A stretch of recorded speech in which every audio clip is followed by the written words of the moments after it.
Okay, so we'll begin our post-lunch sessions with our industry keynote, the keynote number 3, by Mr. Arpit Mehta. He is the scientific officer at Department of Atomic Energy (DAE) under NPCIL India. He'll be delivering his talk on momentum for young civil engineers. Uh, this talk is scheduled for next 1 hour. Mr. Arpit Mehta is a civil engineer and an alumni of BITS Pilani. Currently, Mr. Mehta is in charge of quality assurance of India's ambitious nuclear reactor construction program at Rawat Bhata.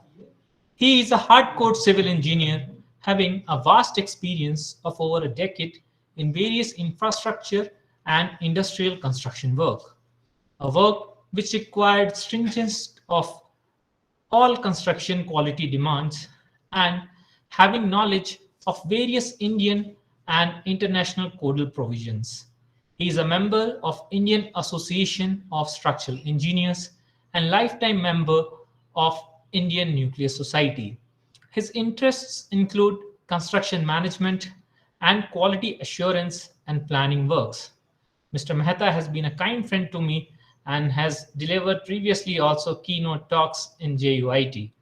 Now I'll hand over the stage to Mr. Arpit so he can begin with his keynote 3. Arpit, if you can unmute yourself. Thank you so much. Thank you so much, everyone, and JUIT for you inviting me for this keynote speech. I'm very much thankful to you, and I am also thankful to all the participants. So the topic for today is momentum for young civil engineers. So without wasting much more time, I'll share my screen and start with the presentation.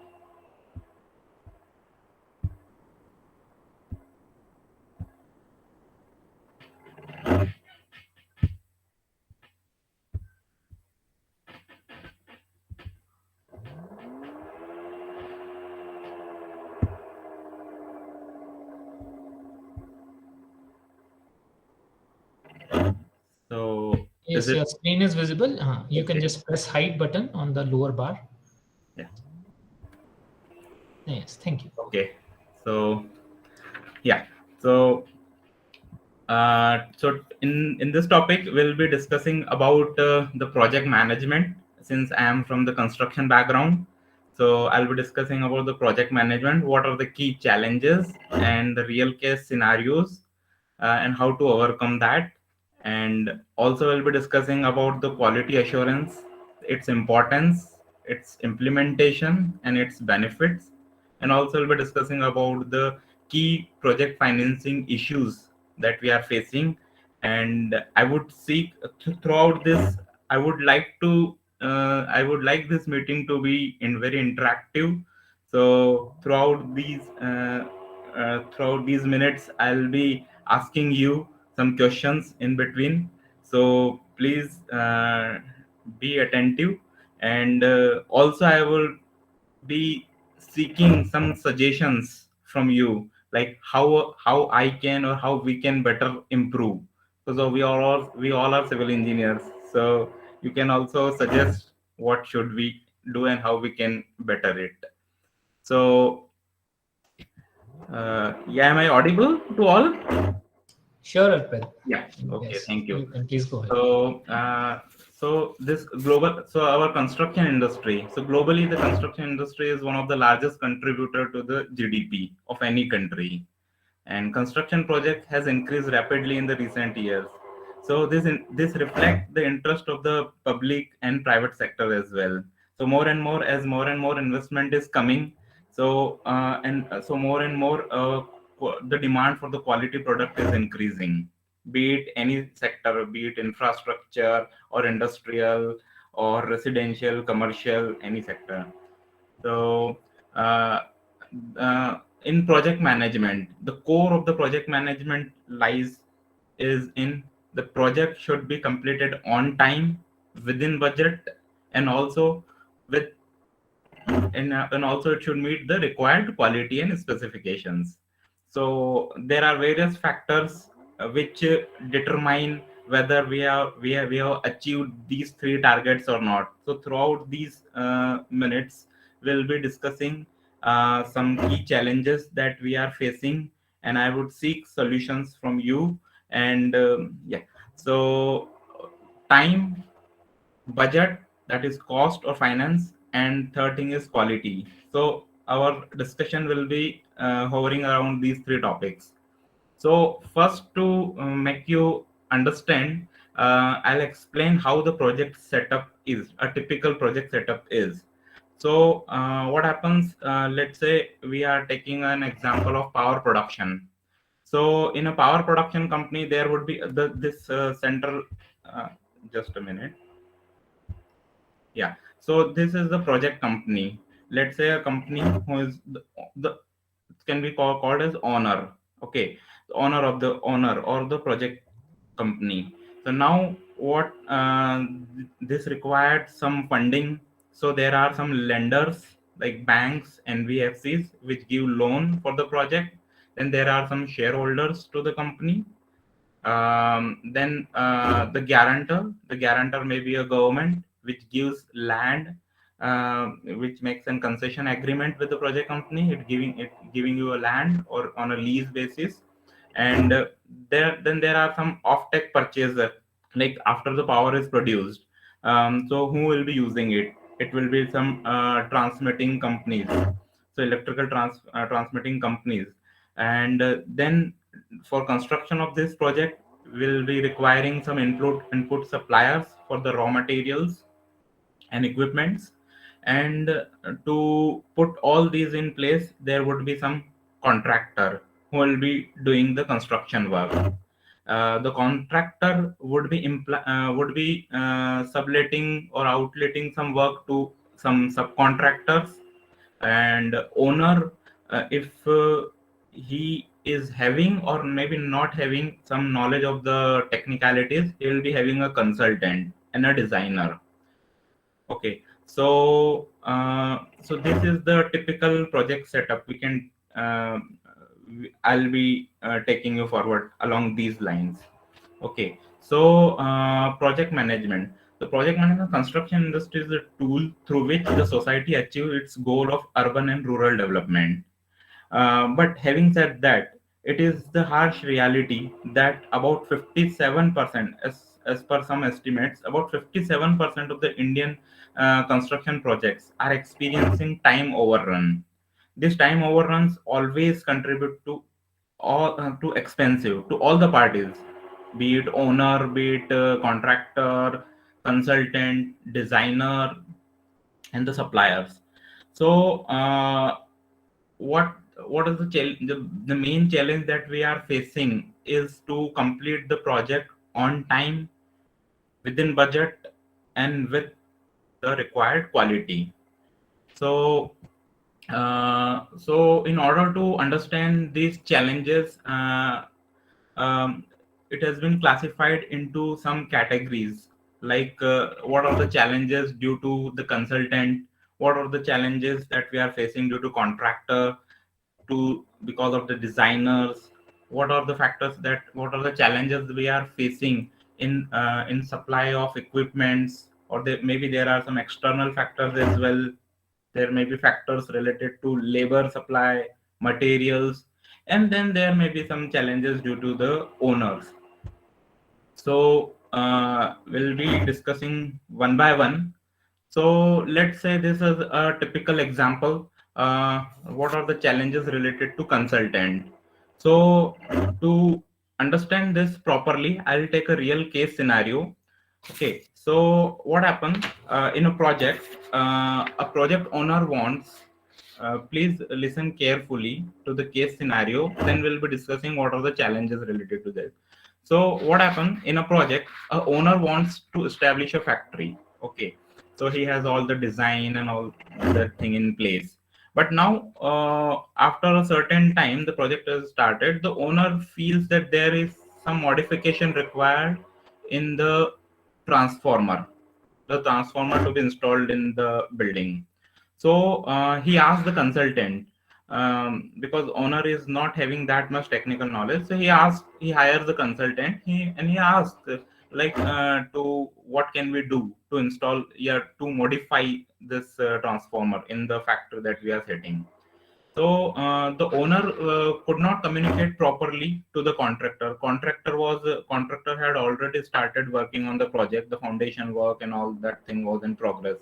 But the owner could not properly communicate to the contractor in time, and so at the last moment, the contractor had to hold the work, because till that time the consultant was also new, so he could not give the solution on time. So contractor had to hold the work for some time, and it had implications for all. But later somehow the preliminary go ahead was given to the contractor. Okay, these are the basic requirement. You go ahead with these foundation requirement and all that. So, but now what happened? The consultant has given his modifications, but the designer. So the new transformer that was required was having a higher load, so the bearing capacity required for the foundation was more. It was around 20 ton per meter square. But now the designer had the problem. Designer had designed all the foundation reinforcement detailing and all that thing with 10 ton per meter square bearing, less bearing capacity, so to say. So now, in order to have that transformer installed, we now have a higher reinforcement requirement, a modified reinforcement requirement. So designer had taken some time. Because of it, further delay had taken place. So these are the case scenario. Now, when the new requirement of new higher bearing capacity was came, then the contractor had to hire a third party to do the plate load test on the soil, so as to verify that whether the soil is having required bearing capacity or not. So these are the key challenges. See, there the requirement of the owner may may change because of some regulatory changes, or maybe some new evolution in the technology, or maybe due to some other reasons as well. So these are the challenges that we are facing with the consultant. Like, we are having, first point we'll be discussing delay in approving the major changes in the scope of the work by the consultant. For example, as I said, that the new modified uh, requirement for the bearing capacity, or maybe for the transformer, came. So the consultant was also new, so he had taken some time. So in that process, some time lapses had taken place.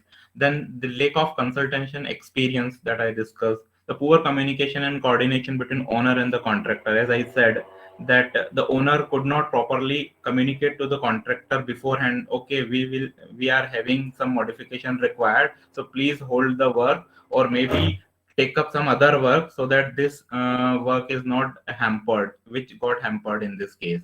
Then there was some inaccurate site investigation, late in reviewing and approving the design documents. There were conflicts between consultant and designer, as we discussed. The consultant wanted the bearing capacity to be 20 ton per meter square to be ensured, but the designer had already designed with the requirement of 10 ton per meter squares. So that has taken some time in resolution. Then there was inadequate project management assistance, delay in performing inspection and testing at the site. The third party that I discussed, that third party had to be hired again in order to verify that whether the modified bearing capacity is achieved or not. Uh, then we'll then there are some challenges related to contractor. Okay, so we'll discuss this, the picture that I am showing here. So these are the walls, peripheral walls, and the slab is to be constructed. okay, in this project. So what are the challenges that we are facing? That there are ineffective project planning and scheduling. Like if you have to plan a big project, then all the things should fall in place at the right time. Here the project site management was not well coordinating. The contractor group, the contractor group was not well coordinated with the owner and the consultant and the contractor's headquarter group.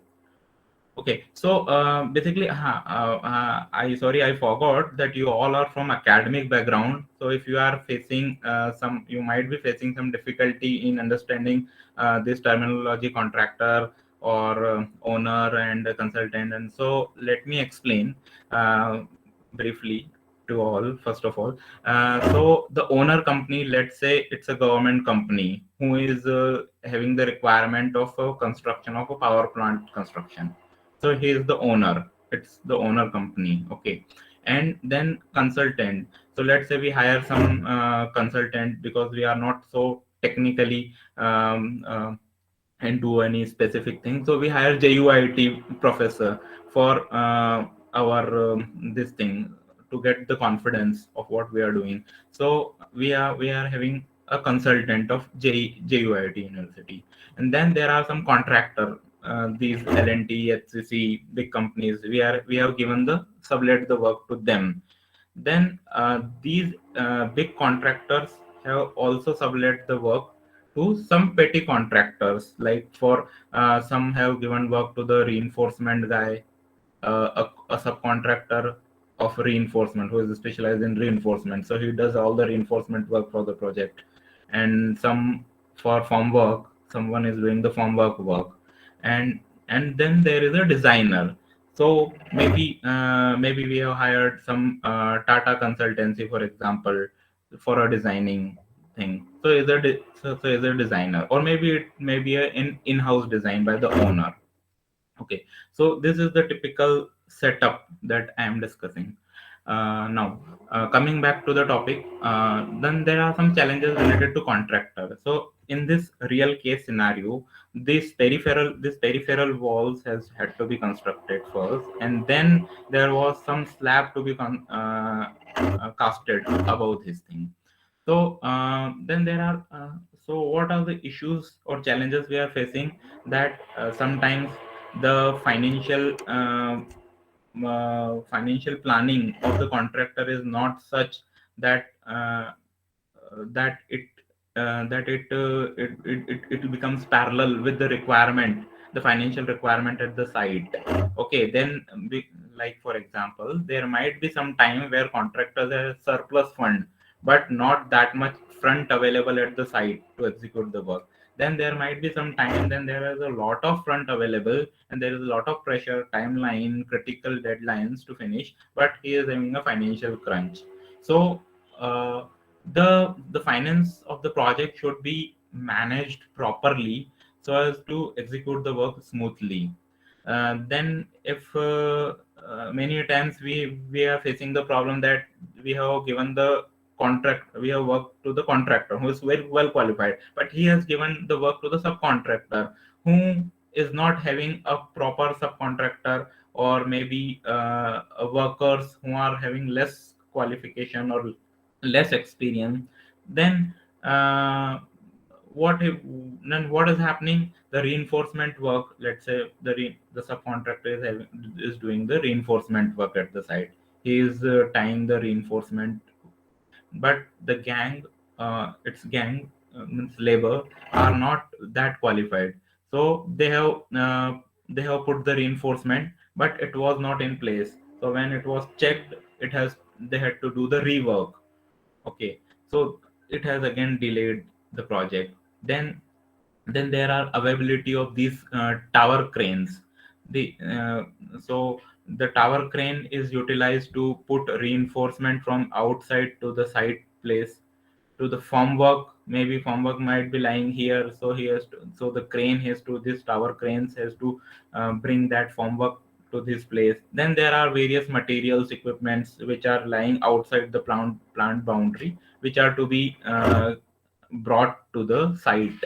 And after putting at the site, after bringing here, they have to place everything in place, like reinforcement they have to place here, the formwork plyboard is to be applied here. So the cranes, so the proper management of the crane, because they are also limited, it's also very limited resource, and everyone would be needing it, reinforcement guy would be needing it to complete its work. At the same time, formwork guy also will be doing parallel its work. At the same time, mechanical people also will need the crane for their equipment to be shifted to the side. So so these are some of the few challenges that we are facing. Then there is a appropriate then there are some unreliable subcontractors that we are facing, frequent changes of the subcontractors. Um, so these are the key challenges, and I would seek suggestions from you. You can write in the chat box what your suggestions would be to the case scenario that we are discussing parallelly as we are moving in the lecture. So then there are some challenges related to designer. What are those? So design changes by the owner or his agent during the construction. So the case that we had discussed, the owner had changed some requirements, and based on that, the designer had to change its requirement as well.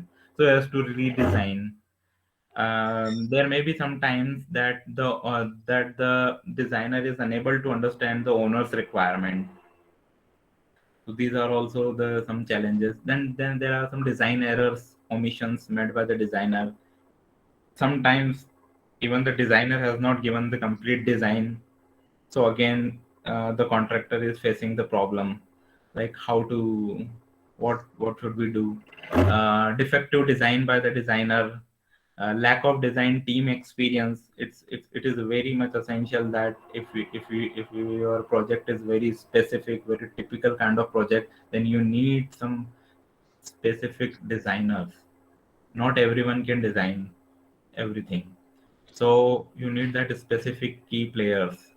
So many a times it happens. So these are the challenges.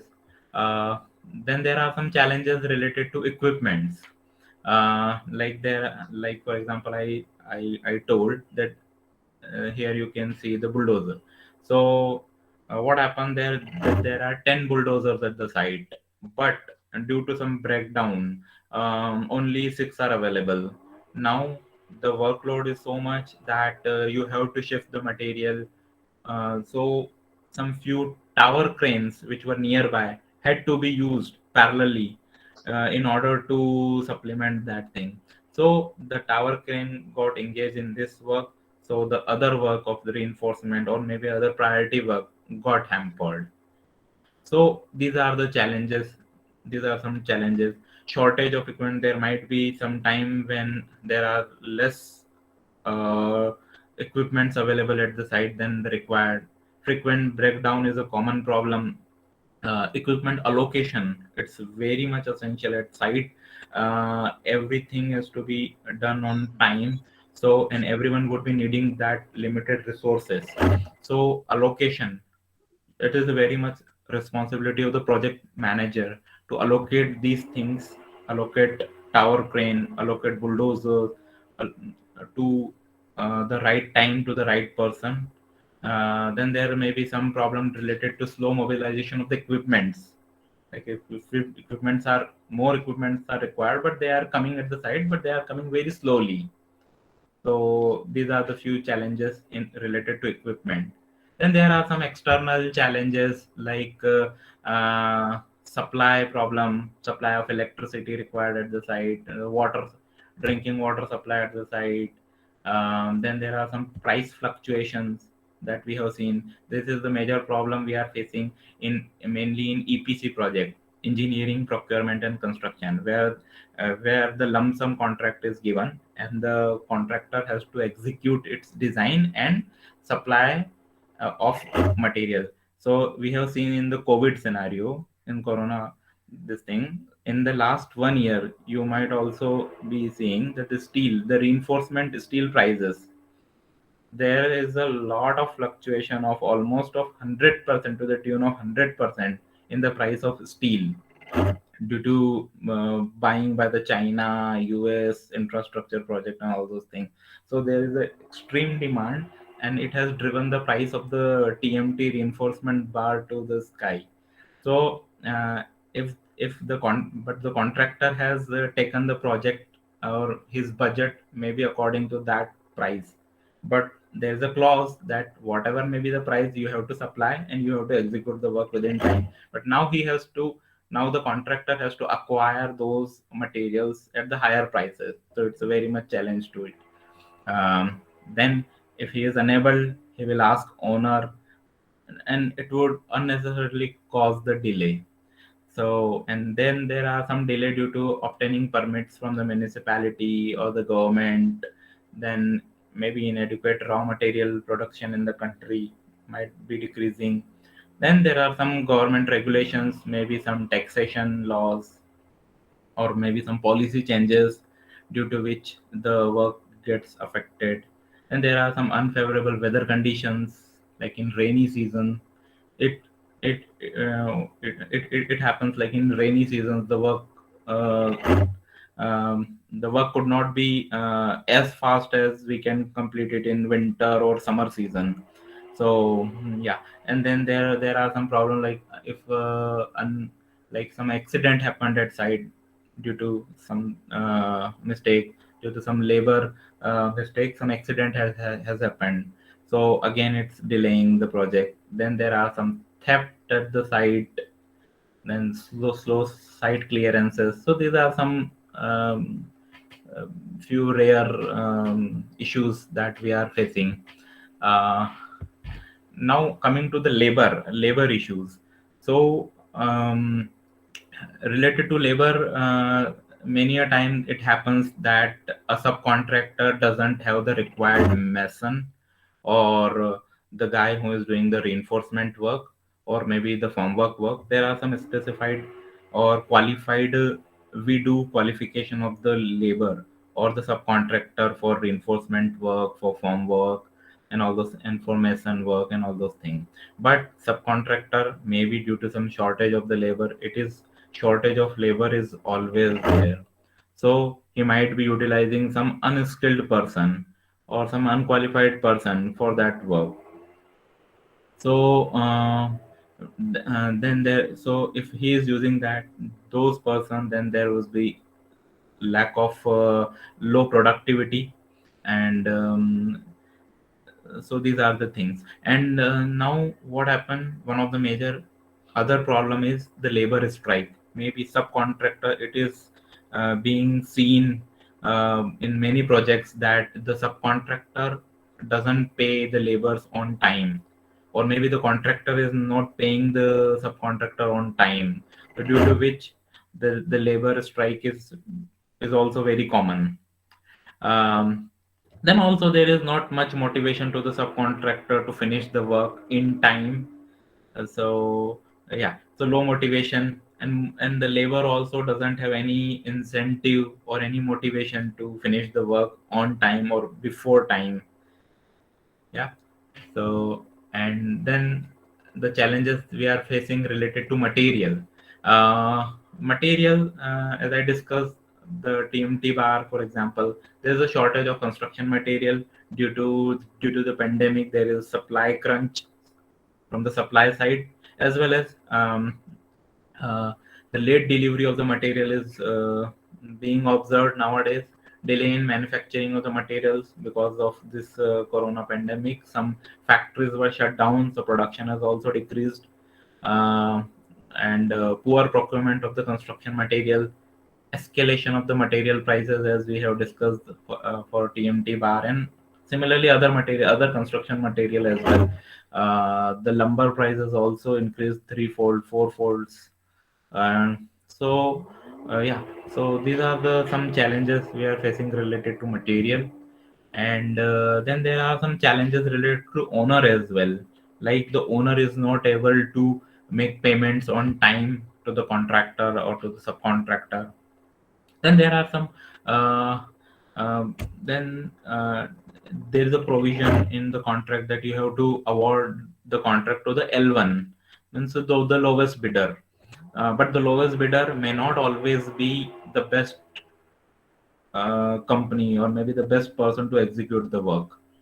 Just because of L1, it's awarded, but many a times it's seen that he or his company is not able to execute the work properly because he has not that much specialization in that work, and most importantly he is not having those kinds of executives or experience in that kind of work. Yeah. So, and there are some inadequate planning from the owner side. The change orders, the frequent changes, as we have discussed the transformer case, and that the transformer had the owner had changed the requirement, the modified the requirement for the transformer at the last moment. So due to these change orders also, we are facing the time challenge, and then there is slowness in decision making, mode of financing and payment for the complete work, improper project feasibility study, and delaying approving the design document, lack of incentives to the contractor to finish ahead of the schedule. As we have discussed, the contractor has no incentive to finish ahead of the schedule, right? Lack of capable representative from the owner. See, the owner may be a big party or a government, so he has to, so they have to deploy a representative or a manager. But if he is not capable, he is not able to communicate properly in time to the right person, then the project would suffer.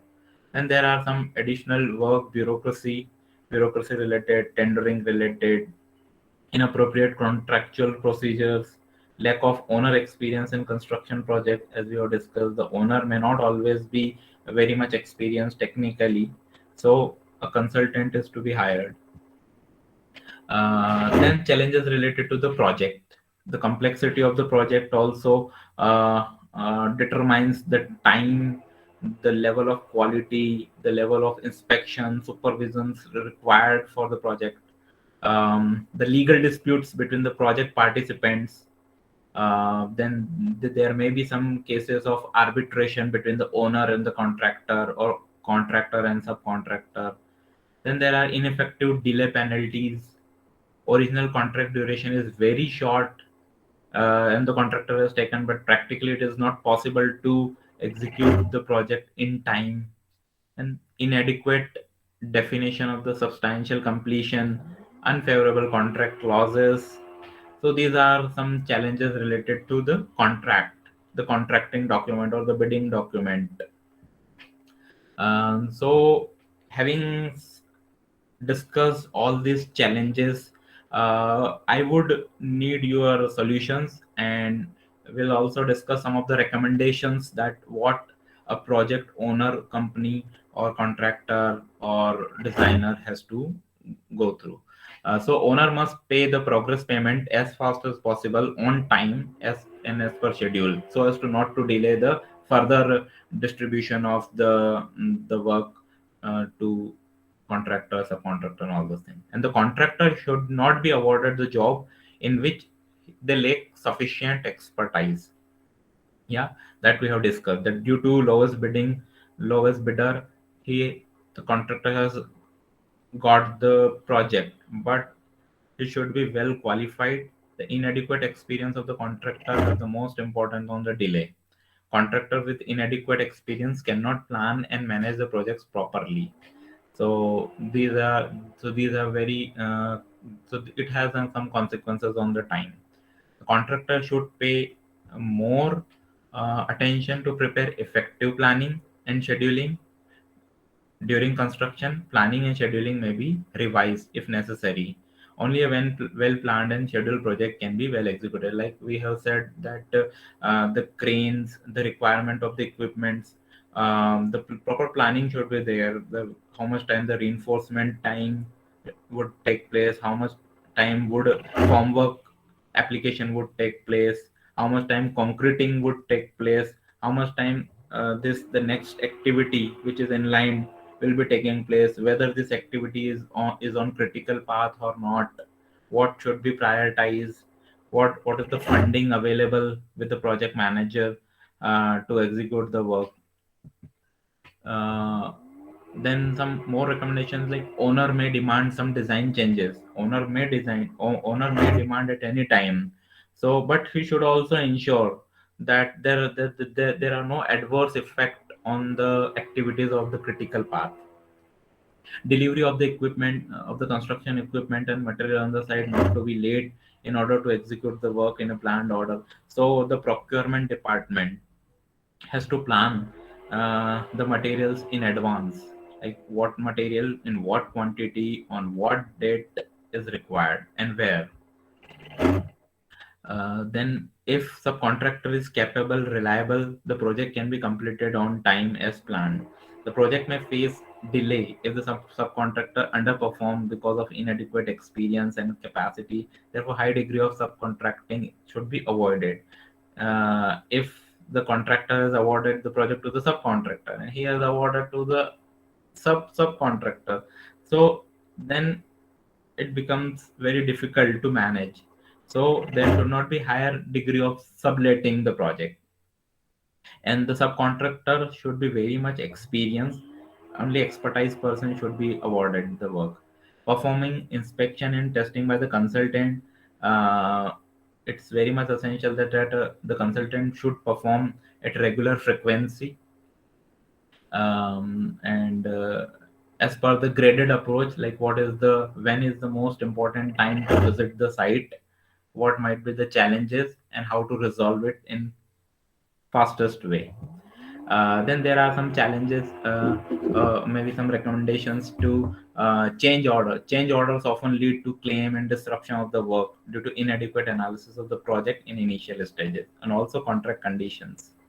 Owner should be fast in decision making, and communication and coordination with other parties are very much crucial to achieve the project on time. And the quality and experience of the labor is, as we have discussed, is very much essential. So, and few more recommendations are similar studies, like we are constructing some project, some similar project has or have been constructed in other part of the world. So we should be learning from that, from a specific kind of challenges that project has faced. So we can categorize and we can learn from that. Then there are some detailed studies to be carried out to estimate the problem. Then there are some factors due to which delay may take place. So what are the probability of occurrence of those? And based on that we should do some sensitivity analysis, that okay, if this factor got delay, how much it would have a bearing on the project. If uh, because of the delay of the various factors, how much project would be delayed, and what is the probability of occurring those events which would delay the project. Then administrative staff should be assigned to make necessary arrangements to complete the project within time. Like if it's a government company, and then if the employees are facing some issues related to HR, uh, so to say, so HR should be working in such a way that the employees can focus on the work, not on the typical HR issues. So it is also very much essential to execute the work on time. Okay, yeah. So first part we have discussed the time. Now the other part is the quality. To complete a project, it should be on time, with required quality and within budget. So we'll be now discussing about the quality. So quality assurance. So quality assurance, this term you might have heard many times. What is quality assurance? So quality assurance is the requirement or to get the premium product with some guarantee by following some standard, like IS 9001, by following some standards which satisfies the customer requirement and do serve for the long time with customer great customer satisfaction. And along with that, it also needs continuous improvement. It also seeks continuous improvement, and thus the business flourish. So this is the core of the quality assurance. So, in order to implement this quality assurance plan, the quality management system is created. What is quality management system? Quality management system is defined as the organization structures, procedures, and process and resources needed to implement the quality management. It is executed through quality assurance plan. Okay, so overall quality is implemented through quality management system. And what quality management system is uses is quality assurance plan. So what is quality assurance plan? So quality assurance plan, typically, let's say for we are taking, it is a activity specific. So let's say we are taking activity of construction of a civil structure from raw material to final structure. Okay. So what are the raw materials? Cement, sand, aggregate, and all those things. And what is the final structure? A building, or maybe some structure that you required. Okay. So what quality assurance plans require is you list down all the items, list down all the acceptance criteria, and who are the person responsible for that, and what is the date and time when you need that. So and so the construction of a structure from the raw material would be typically go like procurement of some raw materials, all the raw materials, cement, sand, and all those things. And then you will be needing calibrations of the equipment, various equipment, concrete testing machine, concreting machine, and all those things. So you need calibration of those equipment. Third thing, the site work. So you need site supervision for checking reinforcement, formwork, and all those things.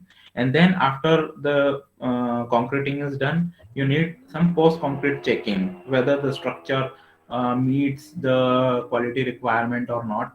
And then there might be some non-conformance if some structure is not meeting the required criteria. So you will need some non-conformance criteria. So for all those things, we should define the acceptance criteria for raw material. What are the physical and chemical parameters that should meet? For calibration of the equipment, what is the acceptance criteria? What is the error range in which we can allow the calibration? Then some site supervision, various like reinforcement checking, form work. What are the acceptance criteria? How much tolerance is possible, is to be allowable or not? Then post concreting checking, how much alignment deviation is can be allowed or not? Then there are some non-conformances. And who are the person responsible to execute? Responsibility must be fixed to all these work. And then what is the date and time on which you need all these activities to be done? Okay, so this is the typical QAP work, and this thing only is defined is governed by IS 9001 2015, which is the international standard for quality assurance. So this is the same table that we have discussed in the previous slide. And now we'll be discussing what are the requirements as per IS 2000. So these are the points taken from IS 2000, IS 9001 2015. That the organization shall determine the process needed for the quality management. What are the processes required? It requires quality assurance plan. First point is determine the inputs required and output expected. Input is raw material and output is the final structure. Determine sequence and interaction of these processes. What is the sequence? Like I said, first raw material is to be procured, then calibration of equipment is to be taken place, then site supervision, then post concreting, and then if it is not meeting the criteria, what is the non-conformance we have to do? So determine the sequence and interaction of these processes. Determine and apply the criteria and methods like monitoring for this activity side activity. We need regular monitoring. Determine the resources needed for these process. What are the resources for the raw material, equipment, for site supervision? Then assign responsibilities and authorities for this project, as we have discussed. Who are the person responsible for this? Then there are address the risk and opportunities, evaluate these processes and implement any changes needed to ensure that these processes achieve their intended results. And then, as we have discussed in the first slide, that even though we have met all the quality criteria, there must be continuous improvement in the whole process of the quality management system. Yeah. So what are the objectives? uh, when we have defined all these objectives, our criteria, while defining this objective, our criteria should be, they should be measurable. Like, what is the, therefore only we have decided this acceptance criteria. This will quantify, though it's quality assurance, but we have to quantify because it should be measurable. Like, raw material, physical and chemical property, what are those values? Calibration of equipment, what is the range under which we can, numerical range? Site supervision activity, what is the tolerance under which we can accept or reject the material? Yeah. So so it should be measurable. It should take into account the applicable requirements to be relevant to conformity of the product, and it should be monitored. Like, we have to monitor each and every activity. Then, when planning how to achieve these objectives, we determine what will be done. Like, we define the complete objective of the project from raw material to the final product. What is to be done? What are the resources would be required? Who will be the persons responsible for those things? And when it will be completed? For that, we have determined date and time. And then, how the results would be evaluated. How the results are evaluated? Through post concreting work. After the concreting, we do the alignment check, or whether it, whatever the acceptance criteria, whether it meets the sectional dimension or alignment or the intended purpose that the structure is performing or not. So that's how the result is evaluated, and if it does not meet the requirement, we give it a non-conforming. Then the according to the non-conformance, the structure might need some modification, or it might need some complete dismantling, or whatever the solution is suitable. So we select the thing. Few challenges, though it's a very good thing, but there are few challenges that we are facing in implementation of the quality management system. What are those? That some people think that it increases the quality of the paperwork, and because of that, there is unwillingness of the employee to adopt quality management system, and inadequate technical expertise are the major factors faced during the implementation of the quality management system. Yeah. So then, but when we follow quality management system in the industry, we are seeing some improvements. What are those? We have eliminated the defects to a great extent. Productivity has improved a lot, and then, because all those things, we have become a very competitive. So these are the very essential achievements that we have achieved only because of the quality uh, management system. Now the last part, the project management: time, budget, and quality. So we have discussed two. The Then the last part is project financing. So what is a project? A project is can be defined as, it will produce a change. Okay, there was nothing here. Now some structure is there. There is a change. There is a physical change on the ground. It can be defined as the start. The project has a start and end points. It's associated service. There are some associated service that can be linked to that project. There are assets or services that are subject to contracts that define them. We are engaging some contractor, consultant, and all those. And then it is subject to the formal project plan, which is associated management. We would need some management, would need some governance, and then there would be some, definitely some risk. Then risk should be identified, and it will generate. We are constructing it with some purpose, so it will. And what is that purpose? That it will generate or save some cash and add value to the stakeholder, to the public, to the government, and meet its intended purpose. Yeah. So project financing typically involves following features. What are those? It's an agreement to complete the project and commitment to provide all the funding necessary to complete the project, and it establishes the demand for the project output. Whether it will meet the sufficient cash to meet its operating expense, debt servicing requirements will be met or not. And third thing is, It's assurance of availability of the adequate fund during the operation phase of the project. Yeah. So the project financing is basically it is financing only those projects. We can finance only those projects which are financially sound and will generate some cash, a recurring cash, or a good return on the equity investment. Yeah. So so at the same time, we also should see, like, we have given funding to some project, but we should also see that what is the asset that the project is creating. The first point we should ask is, what if the asset, if the deal is not going well, or whether there are a ready market available for it. Let's say if you are producing energy, someone has funded, so the funding authority should see whether there is demand in the market, or maybe whether it is, or maybe it is, if it is too specialized power production company, means whether the market for that is limited.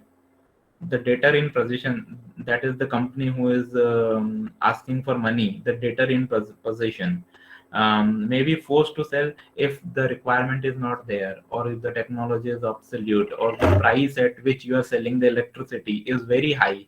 Then you might have to sell it at the rock bottom price. So the financer has to take care of all these things, whether such thing should not happen.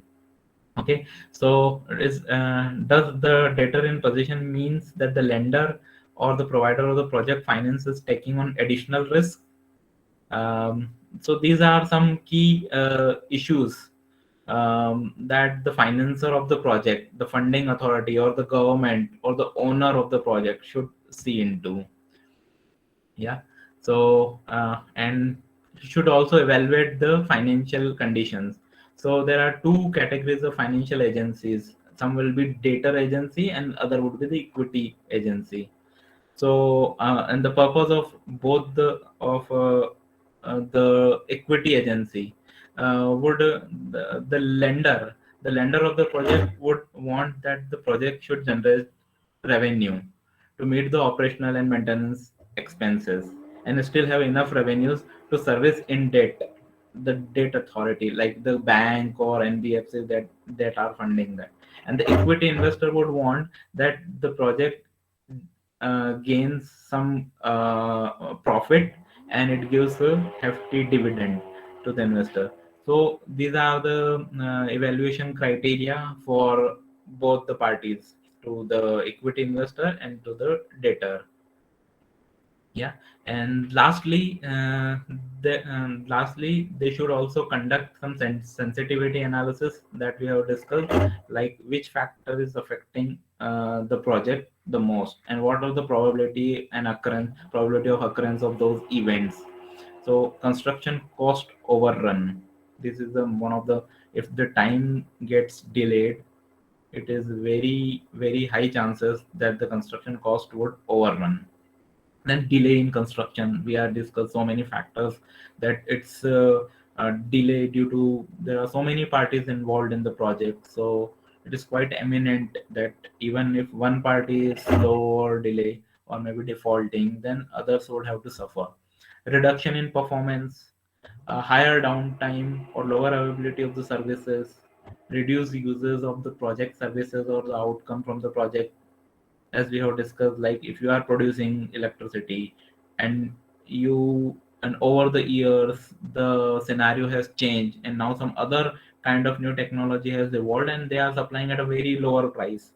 So you so your electricity would not be required at that higher price, so you have to be very competitive.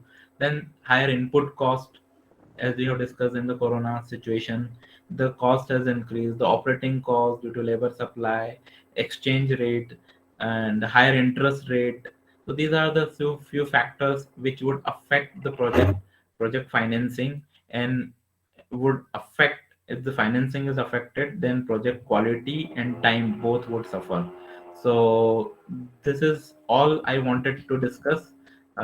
Thank you so much, JUIT, for inviting me, and I would like some questions if you have. Yes, Over sir. to you. Thank you so much for your detailed challenges and financial detailing which happens actually at the site. We as an academician sometimes are away from the detailed challenges which at the site engineer faces. So the first question which is posted here is, how often generally we follow scheduling in the contract works in India? Scheduling. Scheduling in the contract works in India, how Uh, often do you follow it? actually, the owner doesn't have that much specific thing. So he basically he gives the lump sum period. The project is to be completed in this much time. All this work, all this scheduling has to be done by the contractor, because owner is not that specialized in this. So the contractor does the planning. But what happens during the construction of the project, the financing criteria governs the what is the sequence of activity would be taking place. Like if there is some financial crunch to the contractor, what he would do, he would, if it is an EPC project, he would, or maybe if it is an item rate project, let's say that you have to procure that item. So what he would do, he would order and procure those items and get the funding from the owner. If labor supply is not there, or the work is not as per plan, so he would try to maybe manipulate somehow in other way to Hmm. get the thing. So that also affects the priorities sometimes, and maybe owner also changes, like I need this building first or this thing first. So Hmm. that also changes the contractor's priority. Yeah. One other question is that, in your view, how can we as an academicians work towards improving performance of subcontractors and contractors at site, which you were quoting also in your lecture? Hmm. So the question is asked to you, reverse back to you, Yeah. that how in your views this academy and industry collaboration can strengthen. Yeah. So very good question. So the contractor should have some the or maybe the academician should have some specific seminars or presentations to the contractor. They might be sponsored to you, and and that's the best way. Like they can also get trained, and the reinforcement. Let's say the subcontractor work. Some subcontractors specialized in reinforcement or maybe in farm work, but there are he has to get the work done from the laborers, which are most of the times are not that educated. So you can also schedule some kind of practical activity which trains them, because subcontractor is hires some labor and he directly puts them into the work. So but their productivity, increasing their productivity takes some time. So maybe some collaboration can be done to execute the work at site. At the same time, your students also can benefit from that, because they also get to know what are the key issues that the site is facing. So yeah, this Yes. is how you can do it. So we have also have faced such challenges that even, yes, Sandeep sir, if you have please a comment. Yeah, Uh, yes. Hi, Arpit. I'm Sandeep. Yeah. I mean, it is really good that you have a training at site, but you don't have that much time for the labor to train. So Mm-hmm. basically, what you require some consultant who can visit the field, the site, and give solution at the site itself, like what we have been doing right now with the Bhanupali Bilaspur railway track. Mm-hmm. They are laying down the foundation for the bridges. So Mm-hmm. if you go there at site, you see many challenges, which one cannot apprehend at the time of the planning, because as you keep on doing it, you have all the modification done over there. Right. So you require a supervision consultant for that. Mm-hmm. And I think having a supervision consultant is always good, and it saves a lot of money for the company as well. So the academician can contribute that way into the projects, I think. Right. So you can put that thing in your recommendation also. Right. Yeah. Thank you. Right, sir. Sir is doing extensive consultancy work, and he is again our next keynote speaker also for the event. Right, So sir right. has given a very great insight to it, that having a consultant for another consultant with this, who can specialize in supervision, will cut the costs, and at that same time the quality assurance will also be there. So generally with NPCIL, I hope this is the practice with NPCIL, that they have a supervision consultant also. Yeah, we do have. We do have, and so the subcontractor training also takes place parallelly. Like you said, sir. All the subcontractor cannot be engaged at the same time, but a regular training, safety and quality training uh, is organized by us, the owner. We are having a continuous training. So few persons from some gang today and tomorrow, like that, in a regular scheduled way. The training keeps on going. Yeah. So this is what we are doing from our part. Yes, so this is how we can bridge the gaps and the challenges which we are facing as a whole, as an academician, as an industry expert. So this is the aim of this conference, so which is getting fulfilled very nicely. So once again, we'll like to thank Arpit for taking out his time from his busy schedule in NPCIL, and this concludes our keynote session 3. Thank you, Arpit. Thank you so much, Tanmay. Thank you so much, JUIT. Thank you, everyone. Thank you. Now, for our keynote speech 4, let me introduce our next speaker. So this will be our keynote speech. Sorry, it is written 5 somehow. This is keynote speech 4.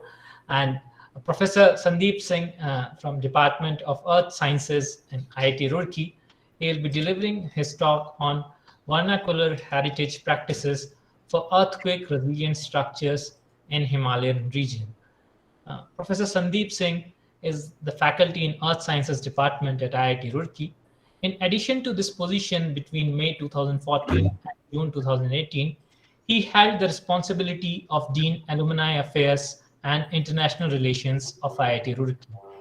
He has been doing research work in the Himalayas for more than 3 decades now, and has undertaken various geological expeditions along the valleys from farther northwest to northeastern Himalayas. Professor Singh has published large number of research papers, books, and edited volumes. He has also undertaken expeditions in Scandinavian Calendules, Australian Archeans, terrains, basin and ranges of US, Canadian Rockies, and Italian Sardinia. During 2000 and 2001, he acquired the Boyce Cast Fellowship and went to Australia for dating tiny zircons from more than 19 granitoid bodies of Himalaya. This work provided him an insight into the evolution of the Himalayas. Professor Sandeep is the first recipient of Prof. H. Reid Gold Medal for his research on granites of Himalaya in the year 2005. Professor Sandeep Singh has designed and started a new course on isotope geology. This was the first such postgraduate course in India. So now I'd like to invite Professor Sandeep Singh to deliver his keynote speech. Over to you, sir. Thank you, Tanmay. Today I'm going to have a talk on vernacular heritage practices for earthquake resilient structures in I'm trying to share this. Give me some time. Yes, yes, sure, sir. Okay, share your. You must share your entire screen. Yes, and then let's see. Yes, sir. Now your screen we are able to see. You can. Yes, sir. Okay. Yes, perfectly all right. You can just press the hide button. Oh, okay, that's fine. Yes, I'll be talking about the vernacular heritage practices for earthquake resilient structures in Himalayan region. We all know that Himalaya has been a very recent event as far as the geological past is concerned. And if you see the exaggerated relief map of India, you'll find that Himalaya is lying there in the north as a barrier, and which is responsible for many things like monsoons in India, and then also you have in front of it you have the Indo-Gangetic Plain, which is the which is having the largest population on the population density on the earth, and because it is a very fertile land and people are always, and the water is available over there which is coming from Himalayas. So this is a very good site for the population to grow. And when population is growing, you have a lot of civil engineering activities which are required over there, whether we are looking at the infrastructure development with respect to the transportation, railways, hydro projects, and then water irrigation, and so on and so forth. So these are all getting related with the availability of water as such for any land, because you will not find any activities related with the civil engineering in the remote desert land where the water is absent. So with that little bit background of the Himalayan region, which is acting as a large barrier for the monsoon, and also acting as a barrier for our enemies to penetrate in our country. Apart from India, there are other countries also which are there in the Himalayan regions, starting from Pakistan, then India, then we have the Nepal and Bhutan. So, and some part of Bangladesh also are getting affected by these, and the Burma also. So, first of all, coming back to the topic, it is very important to understand different aspects of any earthquake for which we are interested in, so that our structures, our buildings, our dams, or our other run-of-the-river projects, they are being saved from any disaster. So earthquakes can be caused either by volcanic eruption or tectonic movements along the fault. But in Himalayas, there is no volcanic eruption. So most of the most of the earthquakes, they are related with the tectonic movements along the fault. The earthquakes which we are more concerned in Himalayan region is caused by a sudden slip on a fault plane. It is basically the readjustment of stress within the earth. So earthquake release energy in the form of waves, and that travel through the earth crust and causing the shaking that we feel. Then there are different components of the earthquake. If we are trying to look at the site-specific response of the earthquakes, we must know what is the focus of the earthquake, which is lying at the deep down inside the earth on the fault plane where the earthquake is originated. And then we have another aspect, another point, that is the epicenter, which is the vertical projection of the focus onto the Earth's surface. That is the epicenter of any earthquake. And generally, these earthquakes, they are present along a fault plane. So the fault line is very important to understand within the Earth's interior or on the surface of the Earth. So there are two kinds of fault. One is which is exposed on the surface, and some are hidden inside. So if they are exposed on the surface, they will have the fault scarp, and that fault scarp will depend upon whether we are looking at the brittle fault or we are looking at the ductile fault. The brittle faults, they generally have a development of fault gouge, which one can see on the surface of the Earth. Then we have this wave front, which is the different waves which are generated during the earthquake activity. There are basically four main types of earthquake waves. One is the P wave and S wave, which are the body waves, and the Rayleigh waves and the Love waves, which are the surface waves. The P waves are compression waves. S waves are transverse waves. Love waves are transverse waves as well, but they are mostly on the surface. The Rayleigh waves, they have a circular motion, and that is within the Earth itself. But they are called as a surface wave in the studies. The Love waves tend to cause the most damage due to their large amplitude. And the P waves have the least amplitude, and they are the first one to arrive in the seismogram.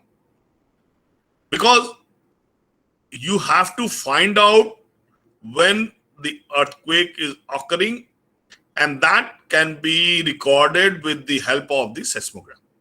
And the seismogram has the different wave signatures, and the first arrival of the wave which is recorded on a seismogram is the P wave.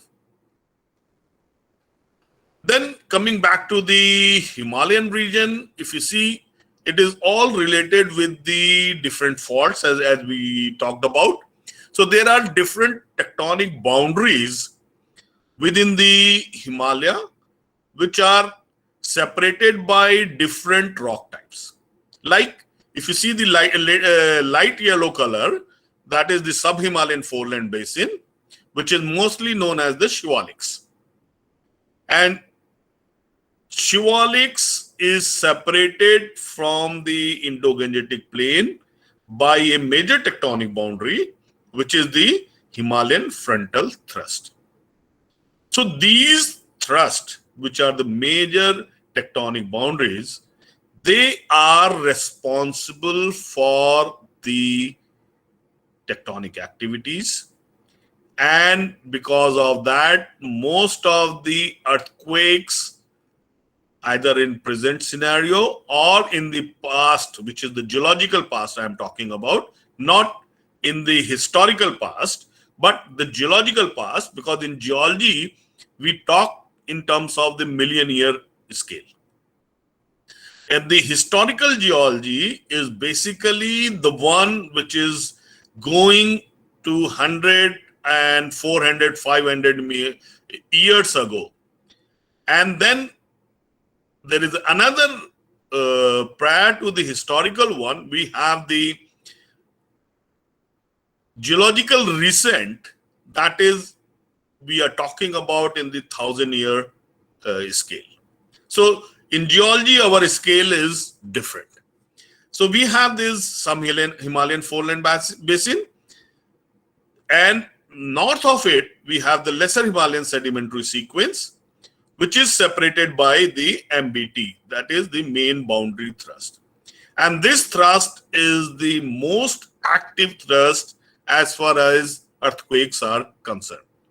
And then north of it, we have this main central thrust, and which is separating lesser Himalayan sedimentary sequence with the higher Himalayan crystallines, which are mostly these, whether we are talking about the lesser Himalayan sedimentary sequence or the higher Himalayan crystallines, they are all part of the Indian continent.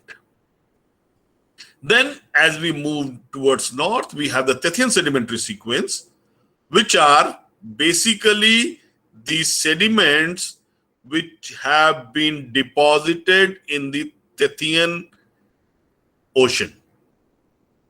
And the closure of the Tethyan Ocean resulted in the formation of Himalayas. And the north of Tethyan sedimentary sequence, we have the Indus-Sangpo-Sucha zone, which is the contact between Indian plate with the Asian plate. And then north of it, we are having this Trans-Himalayan batholith, which is the Ladakh batholith, then another Sucha zone, which is Syok Sucha zone, and then you have the Karakoram batholith complex, which is part of your Asian plate. So we all know that the Indian plate collided with Asian plate and resulted in the formation of Himalayas, which is the loftiest Himalaya in the world, loftiest and the youngest mountain belt in the world. And if you see the location of earthquakes and their magnitude based on different catalogs, you will find that there are different earthquakes. They are concentrated along certain linear zones. And they are concentrated along linear zones, whether we are looking into the Tibetan Plateau or we are looking into the Himalayan region, you'll find that they are concentrated along a linear structure. And that is basically the fault plane along which we are having these different earthquakes concentrated. Like if you see along the MBT, there are, because these MBT, whether we are talking about the Himalayan frontal thrust, main boundary thrust, or the main central thrust, or the South Tibetan detachment system, or Syok Sucha zone, they are all north dipping thrust zones. The thrust zones are nothing but the reverse fault where the hanging wall has moved up. Whereas if you see on the north part of it, there is a linear one. They are basically within the Tibetan Plateau, they are having the strike slip faults over there. So based on the presence of the seismicity, the India as a whole divided into the different seismic zones, which was published by the Geological Survey of India way back in 1935. And it has been modified later on, because earlier we had this zone 1, zone 2, zone 3, zone 4. But that has been divided into zone 1, zone 2, zone 3, zone 4, and zone 5, because there is no zone 1 present anymore. Zone 2 is the zone which is referred as the low damage risk zone. And here we are having a factor of the 0.1 g. That is the maximum horizontal acceleration that can be experienced by any structure. So these different zones are, when you are designing any building or any structure, you incorporate these G factors related with the different seismic zones, so that you design your structure which can sustain any ground shaking due to the earthquake activity.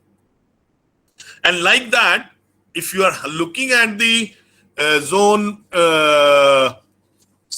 5, which is the very high damage risk zone, is the having a factor that is 0.36Z, and where it is equivalent to 360 centimeter per second square. So how to understand this? Like if you see, if you're looking at a car which is at a standstill, and within 90 seconds, it reaches a speed of 90 meter per second. Within 90 seconds. And the acceleration of that will be 1 meter per second square. That means it is equivalent to 100 centimeter per second square. So when we are talking about 360 centimeter per second square, that means we are looking at 90 meter per second into 0.36. That means that when a car having an acceleration of or achieving a speed of 3.6 times 90, that means approximately the 320 meter per second speed, that will cause the damage equivalent to the zone factor if you are having a seismic activity in the zone 5. And similarly, in the zone 4, we are having a zone factor which is 0.24 G, that is 250 centimeter per second square, which is the maximum horizontal acceleration zone, and it is called as the high damage risk zone. Then we have zone 3, which is moderate damage risk zone, where the zone factor is 0.16 G. And then we have the zone 2, where the zone factor is 0.1 G, which is equivalent to 100 centimeter per second square. That means in 90 seconds, the car is taking a speed of 90 meter per second. And in that case, the acceleration will be 100 centimeter per second square. So you can imagine the impact of these structure, and you have to design your structure according to these. Apart from these, people are also doing the site-specific seismic studies to know what exactly, because it also depends upon how far you are from the fault plane. If you are too far from the fault plane, the damage will be less. So on that score, any earthquake can be measured in 2 scales. One is the Mercalli scale, which basically tells us the intensity of an earthquake, which is based on the observed effect. Whereas the another is the Richter scale, which describes the earthquake magnitude by measuring the seismic waves that cause the earthquake. And generally, the Richter scale is the logarithmic scale. Like if you are having a magnitude of 1 and you are going into the 2, that means there is a 100 times difference in the magnitude. So in Mercalli scale, which is basically the observed effect, it's divided into 1, 2, 3, 4, 5, 6, 7, 8, 9, 10. That is basically the Roman scale, which we are looking at. They are described as the Roman numbers. The 1 is not felt except by a very few under especially favorable conditions. 2 is felt only by a few persons which are at rest, especially on upper floor of buildings. 3 felt by persons indoor. Many people do not recognize it as whether it is earthquake or something else. The standing cars may rock slightly. Vibrations are similar to a passing truck. 4 is the felt indoor by many, outdoor by few. At night, some are awakened. Dishes, windows, and doors are disturbed. Sensation like a heavy truck strikes a building. Standing cars rock noticeably. 5 is felt by nearly everyone. Many awakened. Dishes and windows are broken. Unstable objects are overturned. Pendulum clocks may stop. So these are some of the observations. On that basis, the Mercalli scale has been designed. Whereas there is a correlation between the Mercalli scale and the Richter scale. Okay, so now we start looking at the isoseismal line, which we generally prepare after the earthquake, looking at the effect of these earthquake on the Mercalli scale. So that is why if you see on the map, you will see there are concentric line from a point which is the epicenter of the earthquake, and that basically tells us how the effect has gone over there. Like if you see in this diagram on the right hand side of the diagram, you see there is a 10 to 12 which is close to the Golapara or the Shillong Plateau, and then you have the Ganges River, and it shows at that place it is a 8 and 9 Mercalli scale effect is there. So that means it is equivalent to the 8 and 9, that the slight damage or the considerable damage to specifically designed structures have been observed. So on that basis, this isoseismal line has been worked out. On the left hand side of the diagram, if you see, there are boulders which have moved out from the place because they have been raised by the earthquake. That is why you see there is a pit, formation of pit over there, where the bigger boulder was there, and it has gone into the air and moved from there. And this happened because the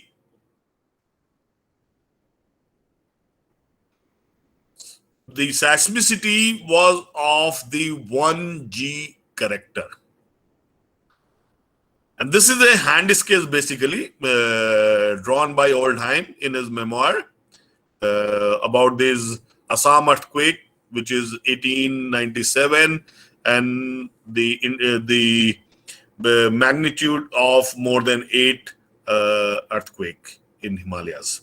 There are major earthquakes which are more than 8, and they are the most disastrous one happening in the Himalayas. So we have to design our structure so that even if we get a 8 magnitude earthquake, our structures stand as it is. Similarly, the TSDC, this Teri hydro project dam, has been designed for more than 8 magnitude earthquake. That means even if we get the 8 magnitude earthquake, nothing will happen to the dam structure. So that is basically the work of the civil engineer to design the structure so that your structure remains standing even at the time of very high magnitude earthquake. This is another isosesmal line for the Kangra earthquake, which happened in 1905, which was a very major one. A lot of damage has happened, and this damage or happened even in the Roorkee, where you can see that the Saharanpur and Dehradun on the left hand side of it. So Roorkee is just southeast of Dehradun and the northeast of Saharanpur.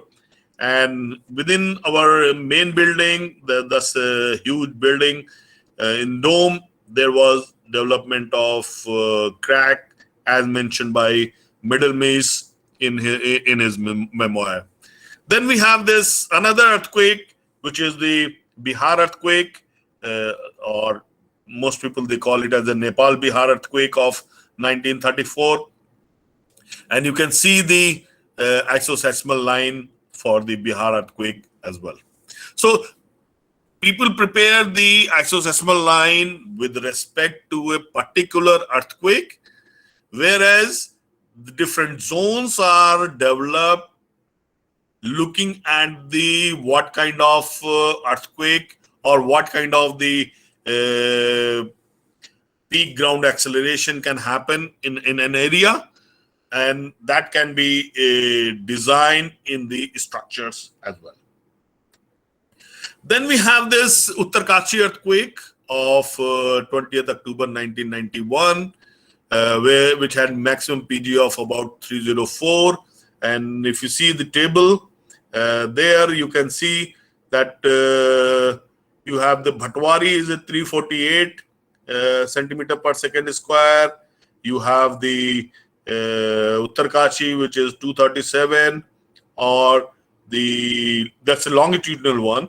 Then you have the task force peak ground acceleration, which is 304 centimeter per second square, and then the Bhatwari it is 341. So that means very close to the epicenter, you have larger peak ground acceleration, and as you move away from the epicenter, you have the lesser and lesser peak ground acceleration. That means that is causing the lesser and lesser damaging of the structures over there. And then similarly, you have the Chamoli, which is you have the Gopeshwar, where it is the 353. So if you see in 1991 Uttarkashi earthquake, there was a collapse on the left hand side of the diagram. If you see the State Bank building at Uttarkashi, it happened so that before that TSDC was in construction, and because of that, lot of cement and the steel it was available. So people started putting that on their top of the building, which is basically a situation of the heavy top. And when there is a ground shaking, the beam supporting the top collapsed. And because of that, if you see on the left hand side of building, it simply came down onto the surface down. And this is a typical example of the heavy top building structure. Whereas if you see, there has been a collapse of Gone Bridge. It is basically a failure on the abutments, and because of that, the structure got collapsed, and you can see that way. When we started looking at the Chamoli earthquakes, if you see, is a traditional house on the left hand side, where you have the slat wafer masonry, and you have a little bit of the concrete beam, and that basically holds the structure as such. Whereas on the right hand side, if you see, there are 2-story houses at Pipalkoti with no damage, because the ground story is a slat wafer masonry and the upper story added later in concrete block masonry, and both story has RCC lintel band, and that is why you don't see any structural damage in the building. And if you see this way, it's a modern way of making building nowadays in the hilly terrain. You are having these all concrete structures started developing in any hilly terrain, and without much concentration or without much structural incorporation of the earthquake designs. Whereas if you start looking at a Himalayan vernacular building, like in this case, if you see, you are having a lot of this wooden material over there, and they have been lying there in the very close to the earthquake areas, and I'll show you a little later how they have been built so that they can accommodate the ground shaking. And if you see, it's another traditional multi-story building near Uttarkachi, which is having the lot of wooden material over there. And if you see this, it's basically the damage is not because of the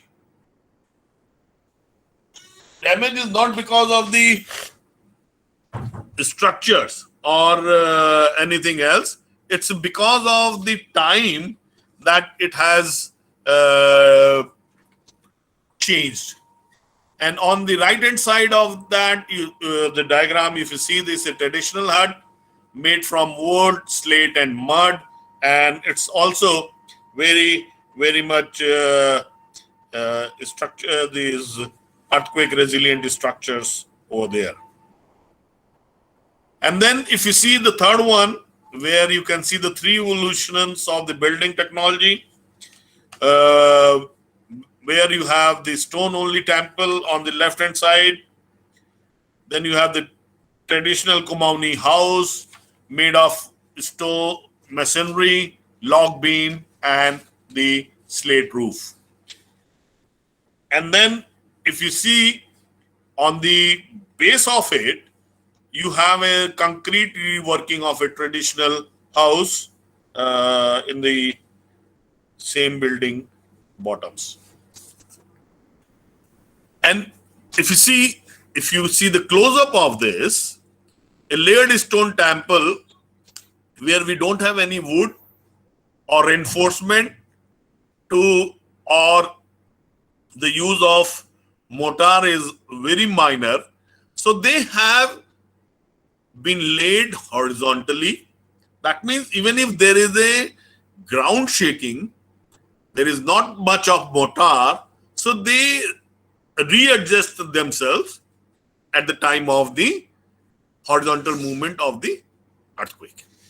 Whereas on the right hand side of it, if you see, you have these wooden reinforcement, and above that you are having this layered stone,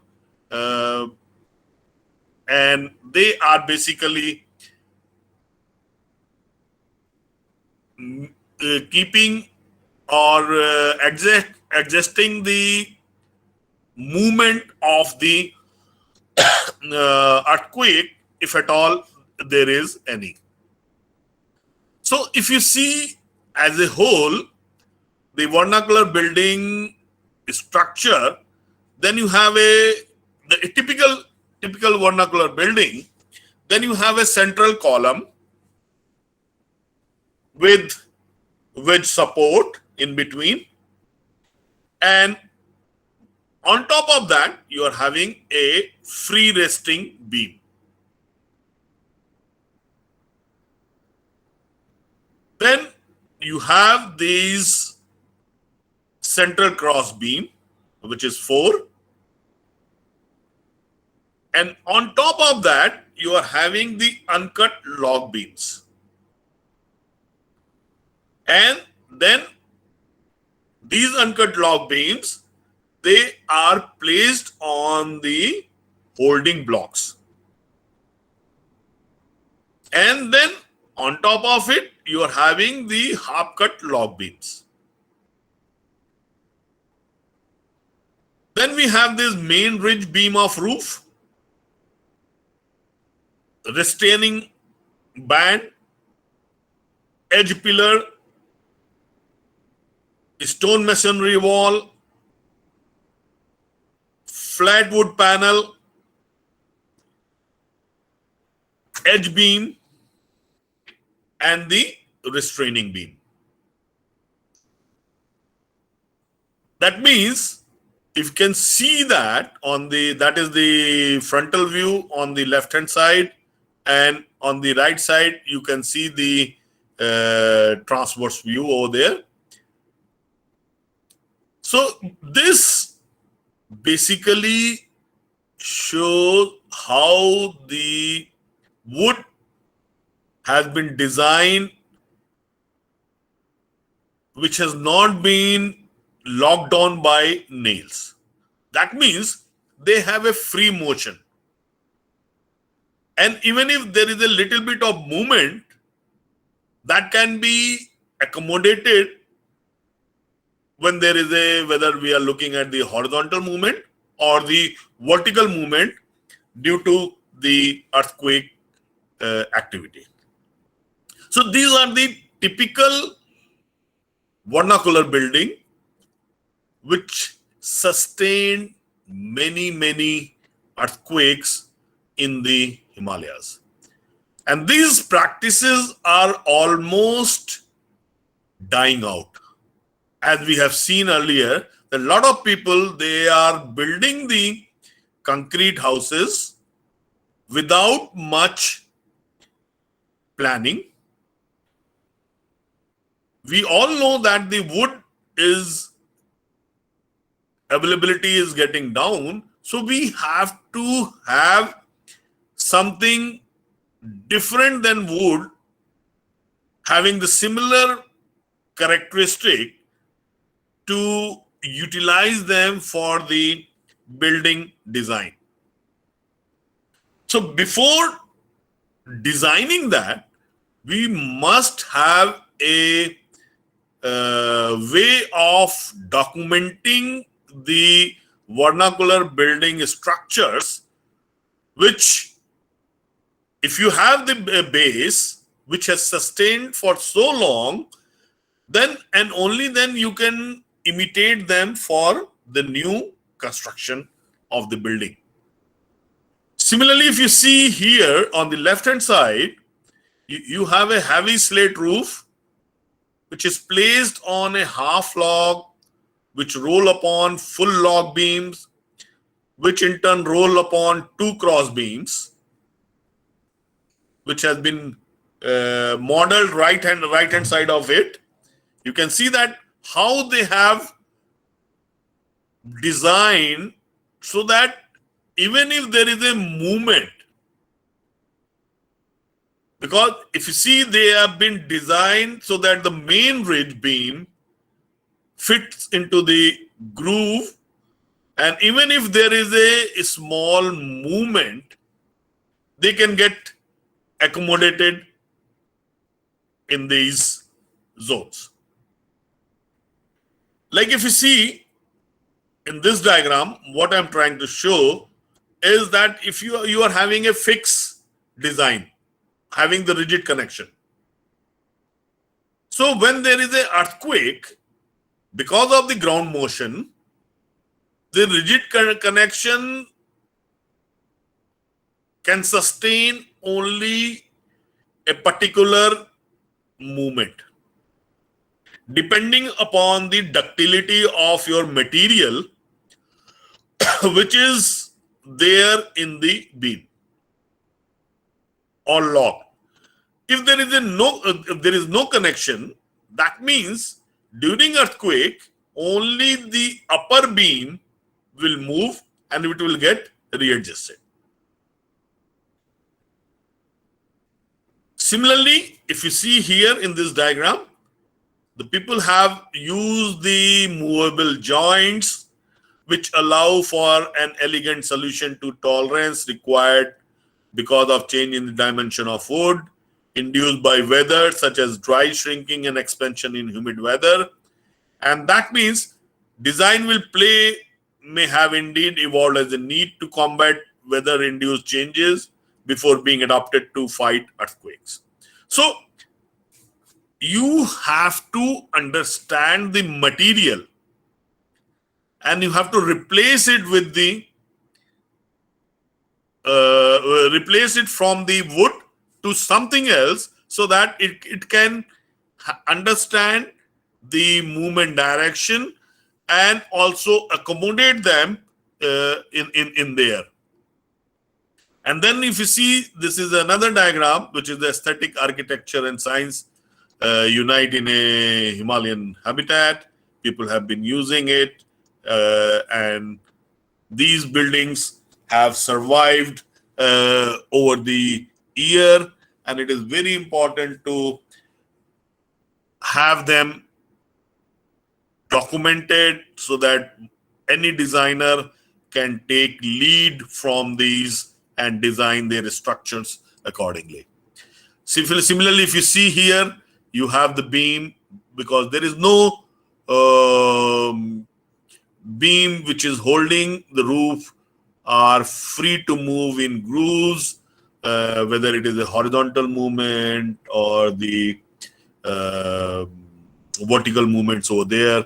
And although it was there because the wood was available, but this can be replaced by some other material, and it can be designed accordingly for the modern structures. So at the end, it is the landscape that form the most spectacular heritage of this unique land of Himalaya. We hope that we all will be inspired to explore and help preserve the heritage of the Himalayas. Thank you very much. Thank you so much, sir. You have indeed described what the Himalayan and Indian ancient culture has been and how they have protected their houses and the structures by such beautiful concepts of engineering.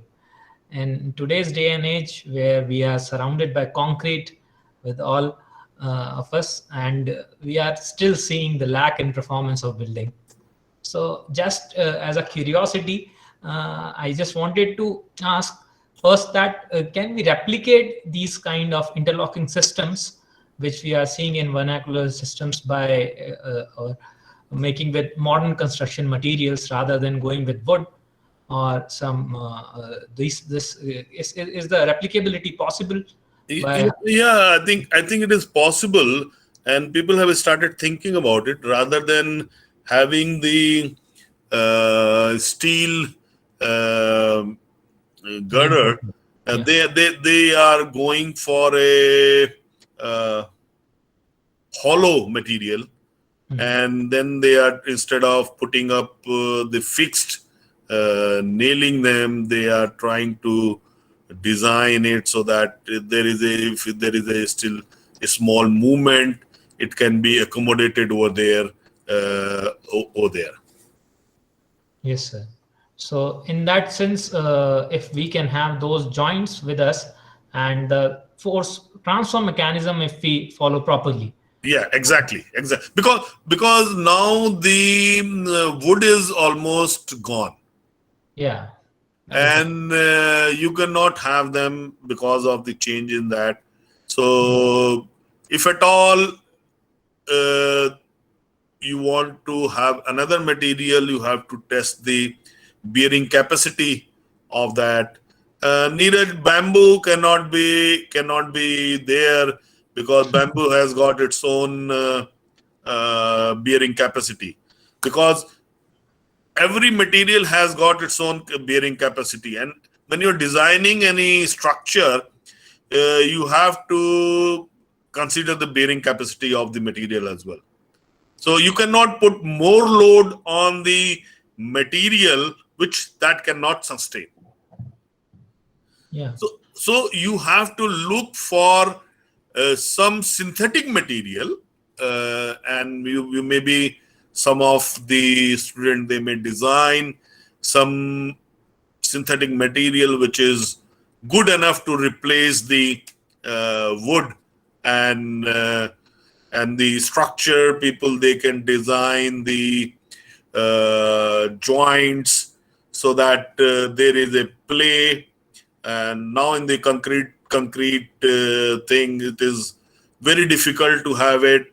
But now people have started looking at the hollow material, which is basically adjusting it and trying to have the structure. Because this structures, what we are looking at, it has a limited bearing capacity. You cannot build the multi-storied buildings which we are looking at right now. So we have to think different than what is already there. But these vernacular practices should also be incorporated in our modern day structures. Yes. So as you are rightly mentioning that many of the material researchers and structural engineering researchers are working on synthetic materials having high capacity with them to withstand the loads, so as to replace the wood, and having to achieve that in a sustainable way and an economical way. That is the Exactly. main challenge which as a structural engineer we are facing.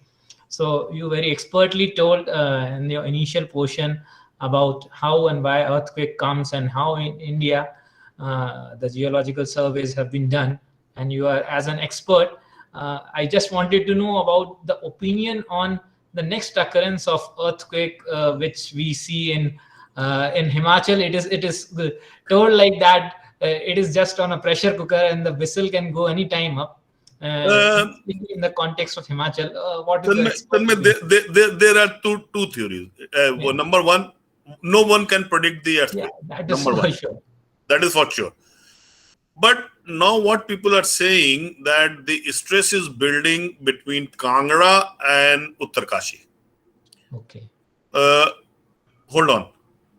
There are one opinion that it is there between Kangra and Uttarkachi, the stress is building. But at the same time, if you see, there are many minor earthquakes are occurring of the 2.6, 3, 4, even 5. So there is a release of the stress is also going on. Okay. So if you are optimistic, you will say that it is getting released. If you are not, then you will say, look, we are sitting on a pressure cooker, and it can blast any day. The only thing is that we have to be aware, and that is why a lot of work is being done on the early warning systems. So that, but in my opinion, the early warning system can be there only for seconds, not more than that. Oh. Yeah, because and it also depends upon how far you are from the earthquake epicenter. Yes. So lesser the distance, lower the time limit. So the early warning system can work only for those who are sitting in Delhi. Let me put it very clearly. Although I'm also working on that, but this is, to be very frank, I'm giving you the frank opinion about it. Yes. Yes. So, sir, I further want to add to it. Yes. Is there any comparison of the stress studies in the past Kangra earthquake, which came like 100-something years ago? 1905, yeah, 1905, correct.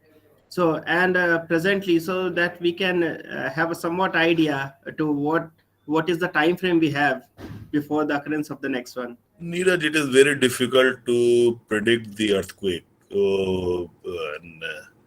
Only thing is that one can be prepared looking at the things, what can be done.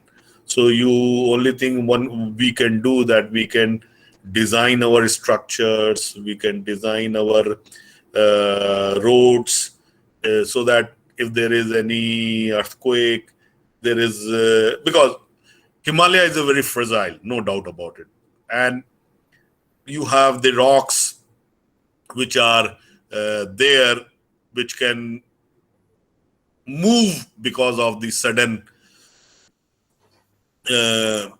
basically sudden movement of the area.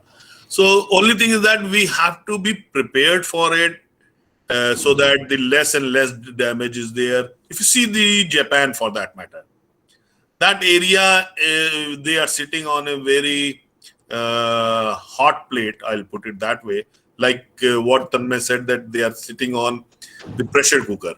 But the pressure cooker is keep on whistling again and again. But they have designed their structures. They are well prepared. They have designed their people that in case of earthquake, what can be done. So we have to make aware people what exactly can happen and how you can survive out of it. So that is the only way to educate people basically about the earthquakes. Yes, sir. But adding to that, I think they have a better construction, right? From top to bottom, they have designed like something for 8 to 9 magnitude of earthquake. We have already some existing buildings here, which might not sustain for even 5 or 6. So I think there is a very major difference which we need to tackle. I cannot comment on that, but I think our structures, the major structures are there which can sustain, and the less and less damage can happen. Only thing is that, as I showed you, that now we are our social structure has changed. Nobody wants to stay in the wooden house. Rather, they would like to go for concrete structure and stay like that. Yes, sir. Sir, what about the precursor events? Means some people say it as a precursor event. Some people might depict as a release of energy. So, is there that is going on? That is going on. Precursor is there. That is why you see there are a lot of earthquakes. There are many researchers who have placed the seismograph or the studies. Studies are going on. They are finding out that there are different stress release there in terms of the minor earthquakes. Okay, sir. Thank you very much. That was a very nice lecture, actually. All the topics were almost revised, and with some additional knowledge as well. That is why I tried to change. I have modified it even today morning, because I showed one of my colleague who is a geophysicist, is a seismologist. He said that you have to add these things as well. So that is the beauty of staying in a academic institution, that if you discuss that with your colleague, you learn many things. Yes, sir. इसलिए मुझे एक जो है एक advertisement की बात मुझे बहुत ध्यान रहती है कि बात करने से बात बनती है. So rather than staying in your silos, if you discuss among your colleague, faculty colleague, you learn many things. Sure, sir. So I hope now people will have more interaction, like the material people and the structure people, and you can go across the specialization and interact and design a better building for future. Yes, sir. Sure. Thank you very much. Thank you so much for your constant guidance also to us, and wonderful keynote speech, sir. Thank you. Thank you. So moving on with our next keynote speaker for today and the last session, which will be starting from 5 to 6. The session will be taken by Professor Sandeep Chaudhary from IIT Indore. Let me just welcome him and share his keynote speech topic as development of sustainable building products, an interdisciplinary approach of science and technology. Professor Sandeep is currently employed as a professor in the discipline of civil engineering, Indian Institute of Technology, Indore. Before joining IIT Indore, he has served as a faculty member in different capacities at MNIT Jaipur. His areas of specializations are structural analysis and design and building materials, including waste utilization. His group carries out both analytical and experimental studies. The experimental studies range from microstructure to full scale. He has served on prestigious committees at the national and international level and is presently chairing the standing committees as follows: Design of the Asian Concrete Federation. He has published more than 80 papers in internationally reputed journals and currently holds 4 patents in his name. I again welcome Professor Sandeep and will ask him to please deliver his keynote session on development of sustainable building products, an interdisciplinary approach of science and technology. Sandeep, sir. Yeah, thank you, Tanmay, for the introduction. Let me share the screen. Yes, sir.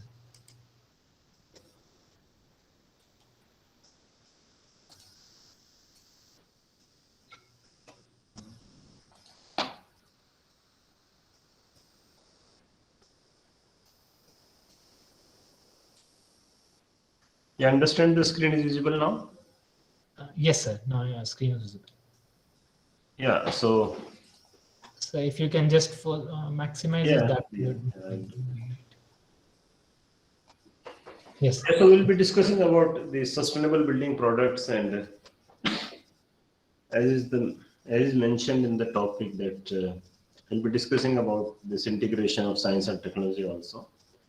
Yes. While preparing, I thought to give it a broader perspective, try to link it with the new concept of smart cities. So we'll see it from a holistic point of view, where we'll integrate it from a smart city point of view, and then we'll go to the final details. We'll take a case study of bi-layered colored bricks, where we'll try to see how we can interact very closely, how the civil engineers can interact very closely with the science persons, people who are working in physics, people who are working in chemistry.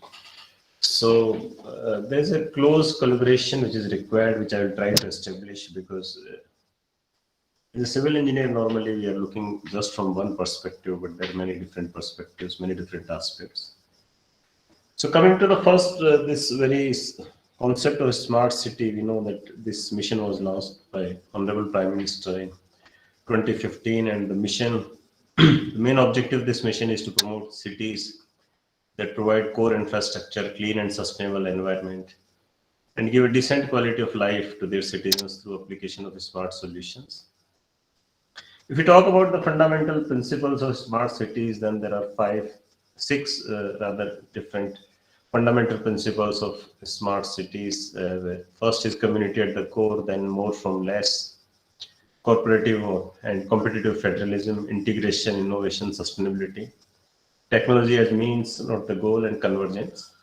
Out of these 6 fundamental principles, if we talk about these 3 fundamental principles, more from less, cooperative and competitive federalism, integration, innovation, and sustainability, this is the area where civil engineers can pitch in, particularly those who are working in the area of construction technology. They can pitch in and they can contribute in all those 3 areas. So if you adopt these sustainable construction practices, then we can help out in these 3 areas. Now, just looking for these 3 different fundamental principles in further detail. If we talk about more from less, then we know there's a growing housing shortage in India, which was estimated at 2.9 crore units in 2018. And the major challenge for smart cities is the massive construction need with limited resources availability. So if we adopt sustainable construction practices like waste recycling, local resource utilization, and efficient design and planning, then they have the potential of lowering resource requirements for construction. Coming to second fundamental principle, integration, innovation, and sustainability. Again, there's a growing awareness on environment concerns and sustainability. And the construction industry now needs sustainable practices to be environmentally viable, technically suitable, and economically feasible. Now, this is not limited to low resource consumption. Traditionally, when we talk about sustainable construction practices or any sustainable aspect, we just are looking for the low resource consumption. That is only one basic aspect, but there are many different aspects. So this extends not only to low resource consumption, this extends to innovative solutions like pervious pavements, thermally insulating wall panels, and rapid construction through precast and prefabricated elements. And we'll be focusing, of course, on these precast elements here, and particularly precast sustainable elements. If you see in a holistic manner the sustainable construction practice, then what we can do is we can use green materials, we can use waste in our construction, we can go for sustainable structural elements, we can adopt latest technologies, we can improve the long-term sustainability. And again here, this very concept of sustainable structural elements, this is where we'll be pitching in, this is which we'll be discussing, the sustainable structural elements. Just considering, or just to have a brief glimpse of all these six, if we talk about green materials, we can use materials like bamboo, etc. We can use waste, different types of waste like recycled aggregates, rubber tire waste, PET waste, marble powder waste, different types of stone waste, electronic waste. So many types of waste, they can be used and recycled. We can use sustainable structural elements also here, which we'll be focusing upon. So we can modify actually the structural elements to cater to specific functions, and these elements can be better than their conventional counterpart as they address the specific requirements. Like on the right side, you are seeing a pervious concrete paver block. This is a very small innovation, very small solution. Now it helps in rainwater management because it allows the water to percolate through. Otherwise, the water will not percolate through and there will be a lot of issues. So very small innovation, but again, very important for sustainability. You can use similarly perforated materials for thermal insulation, etc. We can adopt latest technology like if you are using some waste material or we are adopting some new type of technique, then we need to analyze them through microstructure, through mineral characterization, pozzolanic strength index. We'll try to integrate this, like if we are trying to establish sustainable structural element, then we'll try to establish the sustainable structural element through these latest technologies. We'll be discussing that in detail. Again, we can improve long-term sustainability.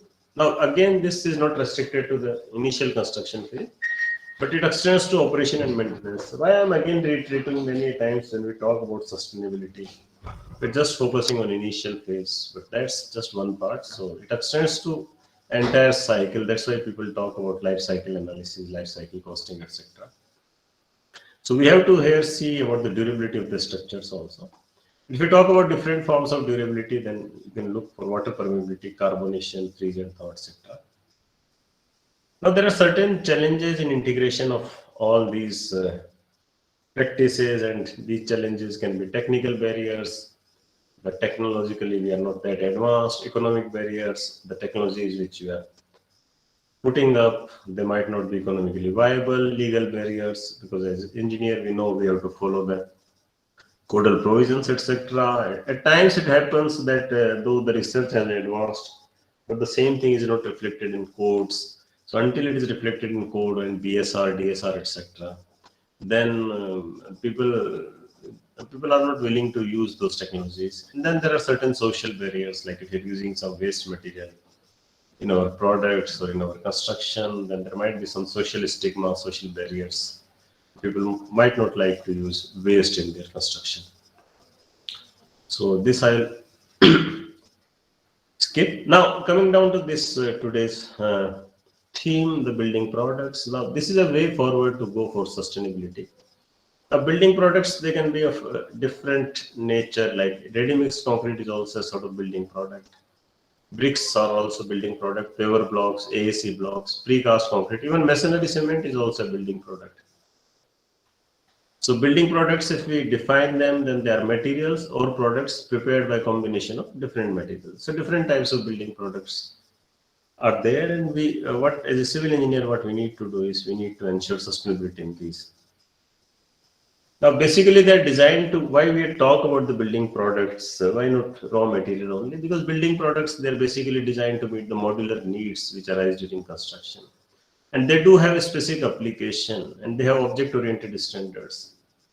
For example, if the hardened properties of bricks are essential, while fresh state properties of binders can be overlooked. So if you are going for a building product, say brick, then we are just concerned with the hardened property of the brick. But if you are going with the raw material, then we have to look into different aspects of different raw materials. So that is a very added advantage of the products, that you just need to look into the final product. We are just concerned, like for brick, we are just concerned with its hardened properties. Then there are flexible standards which allow for easy inclusion of sustainable practices. If I have to use brick, if I have to use paver block, if I have to use some other product, I have to just satisfy 3, 4, 5 criteria. But if I have to use even fine aggregate, there are so many criteria. If I have to use cement, there are so many criteria. If I have to use supplementary cementitious material, so many criteria. Then another advantage is there is additional quality check through the manufacturer. We know in the construction industry, particularly in our country, mostly the labor is not that skilled. So it's better to have that quality check at the manufacturer level also. Then there are low failure risk due to exclusion of on-field casting defects, because there is hardly any on-field casting. Also, the effect of change in raw material that can be identified well before field application, that is in the factory only, in the casting yard only. Else it so happens that if you are changing the materials, then you are seeing its effect, but by that time construction has taken place.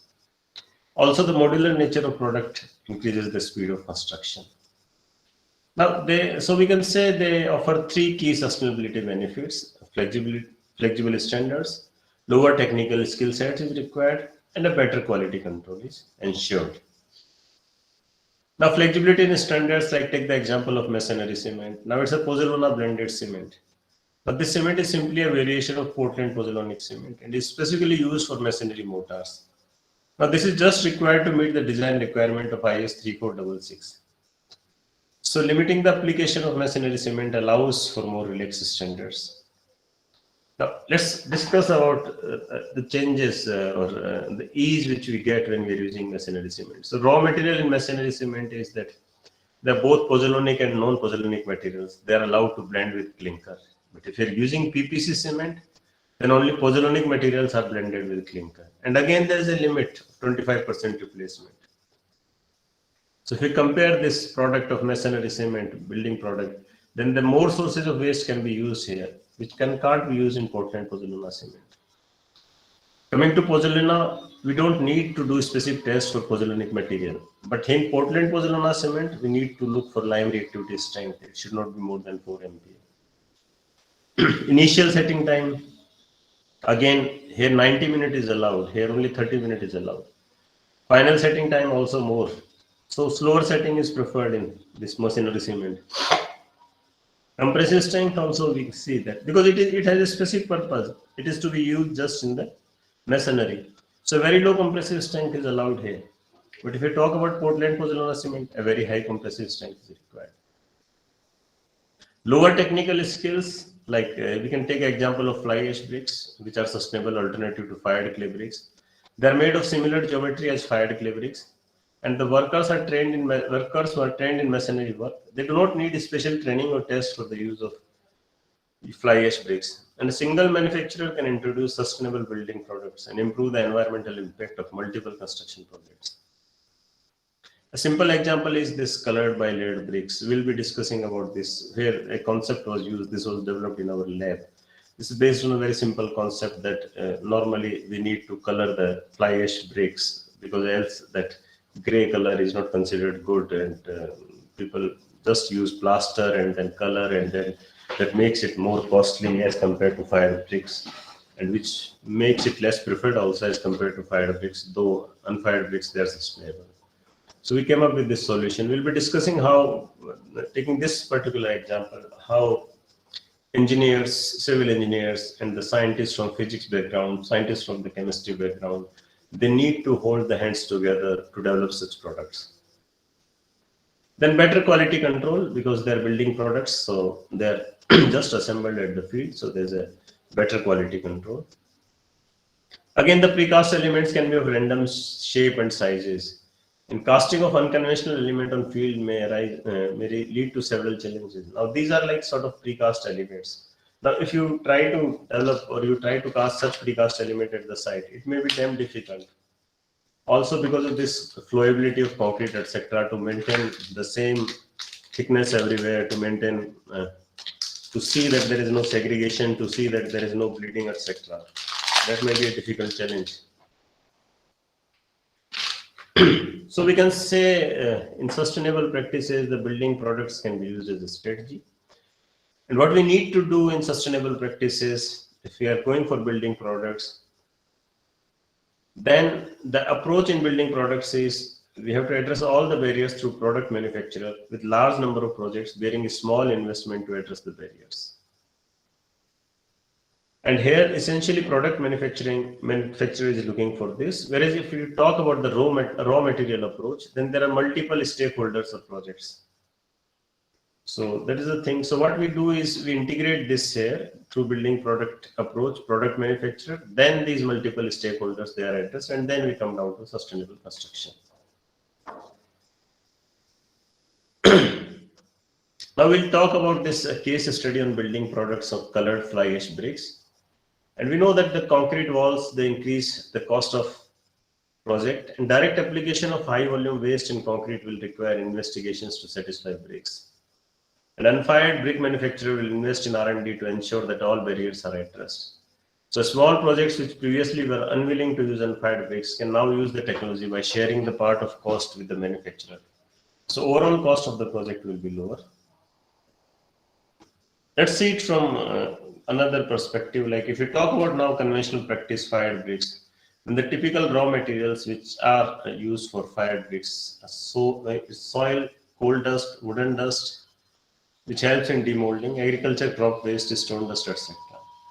If you talk about manufacturing process, it requires processing of raw soil, casting of bricks, loading of bricks for firing, then stacking and arranging of bricks for firing. And the production cycle typically requires 3 months. So those who have observed this process closely, they know that it requires 3 months. And then if the rains are in between, then it may take further time. There are certain issues also with fired bricks, that it's a medium to high energy intensive industry. It causes pollution to environment. It's highly labor dependent. And there are disposal issues with fired bricks, with soluble chrome. Also disposal issue with bricks with high amount of adsorbed aromatic carbon from chimneys. So then a question comes to mind, can you prepare bricks without firing? Can you prepare these products without firing? And which are the sustainable masonry products as an alternative to these fired bricks? So some masonry products, sustainable masonry products have been suggested in National Building Code: fly ash lime bricks, red mud clay bricks, lato bricks, hollow perforated bricks, low medium fired bricks, burnt clay fly ash bricks, etc. Now let's talk about unfired bricks. The typical raw material here is lime or cement, sand or stone dust, and fly ash. The advantage here is they are machine manufactured. This is an environment-friendly manufacturing process, and the production cycle typically requires only 1 month as compared to 3 months for the fired bricks. And if you see the typical manufacturing process of unfired bricks, then 2 types of binders are normally used in unfired bricks. One is lime, another is cement. So if you are using lime, then you grind wet lime, then fly ash plus stone dust plus additional water is added. Then that mix is transferred in mold for compaction. And compaction is through vibration, compression, and curing and dispatch. And if you are using cement, then first 2 steps are different. You dry blend fly ash plus stone dust plus cement first, and then you add required amount of water. Step 3, 4, and 5 are same. So you can use both type of binders in unfired bricks. The key parameters which define this unfired brick production is quality of raw materials, proportioning of raw materials, mixing of raw materials, the compaction, stacking, curing techniques, loading and unloading of bricks. So somehow if we can bring the sustainability in these aspects, then we are able to give a sustainable building product to the society. Now there are certain barriers still with these unfired bricks. One is technical feasibility assessment of local waste materials in unfired bricks. So if we tend to use local waste in unfired bricks to improve the sustainability, the issue comes back that what is the technical feasibility? We need to be expert in that, or that there should be certain protocols for that. Then there's high breakage cost due to low early age strength. There's high working capital requirement also due to long production cycle. And again, economic feasibility comparison, incorporating different wastes. Another very important aspect which fly ash brick manufacturing industry is basically that is still struggling is optimization of manufacturing aspects. As we discussed, there are different parameters: mix proportion, mixing strategy, casting methods, curing condition. What is the optimized method? Now, if you see it vis-a-vis the normal concrete casting or ready-mix concrete, etc., we do have like Indian standards where the optimum mix design is given and certain guidelines are given in IS 10262 for the design of concrete mix. Unfortunately, for unfired bricks, there are no certain design guidelines. So still the manufacturers struggle. What should be the mix proportion? What should be the mixing strategy? The another problem is here today we'll have different type of fly ash. And the next day there will be different fly ash. So the quality of fly ash will change. Then how to ensure the quality of the product? It is as good as like if the quality of cement is changing, then how to ensure the same quality of concrete? Or if the quality of fine aggregate is changing every day, then how to ensure it? Then the same mix design will not be applicable. Then the performance assessment of waste incorporated bricks, that has to be seen. Again, public awareness and technical support to manufacturers to increase this acceptance of waste incorporated bricks, that is needed. The different waste can be used actually in sustainable unfired bricks. We can use recycled paper mill residue, we can use phosphogypsum, we can use pond ash, we can use quarry dust, we can use crumb rubber, we can use brick dust waste. So just summarizing what we have seen is that if you talk about masonry bricks, they can be divided in two categories: fired and unfired. In fired bricks, they are non-eco-friendly. Only advantage is they have auspicious red color, but they are heavier in weight, they have lower compressive strength, they are more porous, they have high water absorption. If you talk about unfired bricks, they are eco-friendly. Only disadvantage is they are gray in color. As they are lighter in weight, they have higher compressive strength, they are less porous, they have low water absorption. So basically, there's only one disadvantage with unfired bricks, that they are gray in color. And due to this disadvantage, many people are not using these unfired bricks. So somehow if we can overcome this disadvantage of gray color, then maybe the unfired bricks, they will be readily acceptable in the market, they will be readily acceptable in the society. Again, we'll solve this aspect, gray in color, we'll address this aspect to make it more sustainable. Before that, let's summarize again this key aspects of production of waste incorporated unfired bricks.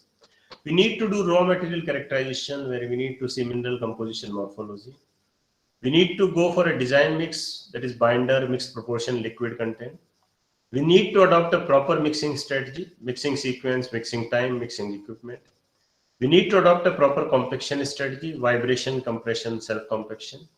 Then only we'll get a green brick. Even after that, we need to have a proper curing technique in terms of curing time, curing medium, whether it is air, water, moist, curing parameter, whether it is temperature, pressure, or humidity. For hardened bricks, again, sales check, cost, production cycle, product handling, social acceptance, technical check, physical properties, mechanical properties, durability properties. The idea behind this slide is that people consider that the production of fly ash bricks is very simple. One has to simply use a machine, fly ash manufacturing machine, and they can just start casting, or they can just start producing the fly ash bricks. But all these different aspects are needed. If you really wish to establish your product, just as normal unfired clay brick product, then all these different aspects are required. On top of that, if you are going to use waste material, then the entire characterization of the waste material and the entire effects of the waste material, they also need to be studied here. So we try to see the effect of different materials in the bricks, unfired bricks. And we know that the major component of unfired brick, or you can say waste incorporated unfired brick, is fly ash. But again, that is a misnomer. If you talk to these so-called fly ash brick manufacturing industries, it's not that all of them are using fly ash. They're using ashes from different sources also. And those ashes, they're not necessarily from the thermal power plants. So they try to adopt the same mix, or they try to adopt the same technique which they apply for fly ash bricks, which they apply for fly ash brick. They try to apply the same technique or same mix for some other types of ashes. Now, it's very important to understand that each industrial waste has its own characteristics and it has its own potential for utilization in unfired bricks.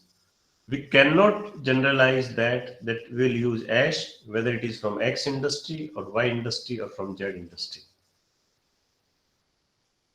So why they differ in characteristics? Because there's a variation in the fuel, the different firing temperature, and there's a different ash collection facility. So that's why they differ in the characteristics. Now, there are certain limitations of existing technical standards. One is that this complexity of industrial ash, that is not taken into account. If you see the existing characterization standard, it's given in BIS 15648. It specifies the qualifying criteria only. It recognizes coal-based thermal power plant ash only.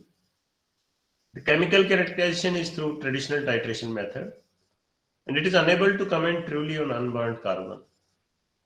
But actually what happens, there's a lot of complexity in industrial ash. There's a high amount of unburned carbon, and there's highly dynamic mineralogical characteristics. We'll see those characteristics. So our Indian standard as on now is not able to address these difficulties. And because of that, many fly ash brick manufacturers, they struggle to develop the products of the same standards. And finally, they just leave it. Again, there's another standard, BIS 12894, which talks about pulverized fly ash lime bricks. But again, in this, there's a lack of characteristic-based design procedure. So these are some missing or some gaps which need to be filled if we really wish to develop some sustainable building product, sustainable unfired building product. So then we try to develop a characterization methodology for complex industrial waste ashes. If you really wish to analyze, characterize in detail these ashes, you have to go for their EDX spectrum, where there's element composition, but the limitation here is that it is unable to comment on compounds. You can go for XRD pattern also. This gives crystalline phases, but again the limitation is amorphous phases goes undetected. You can go for FTIR spectrum also, but limitation is amorphous carbon gets undetected. You can go for Raman spectrum, where the advantage is amorphous carbon gets detected. So you have to have a combination of these techniques if you really wish to characterize in detail these different ashes. So we selected 6 different types of ashes.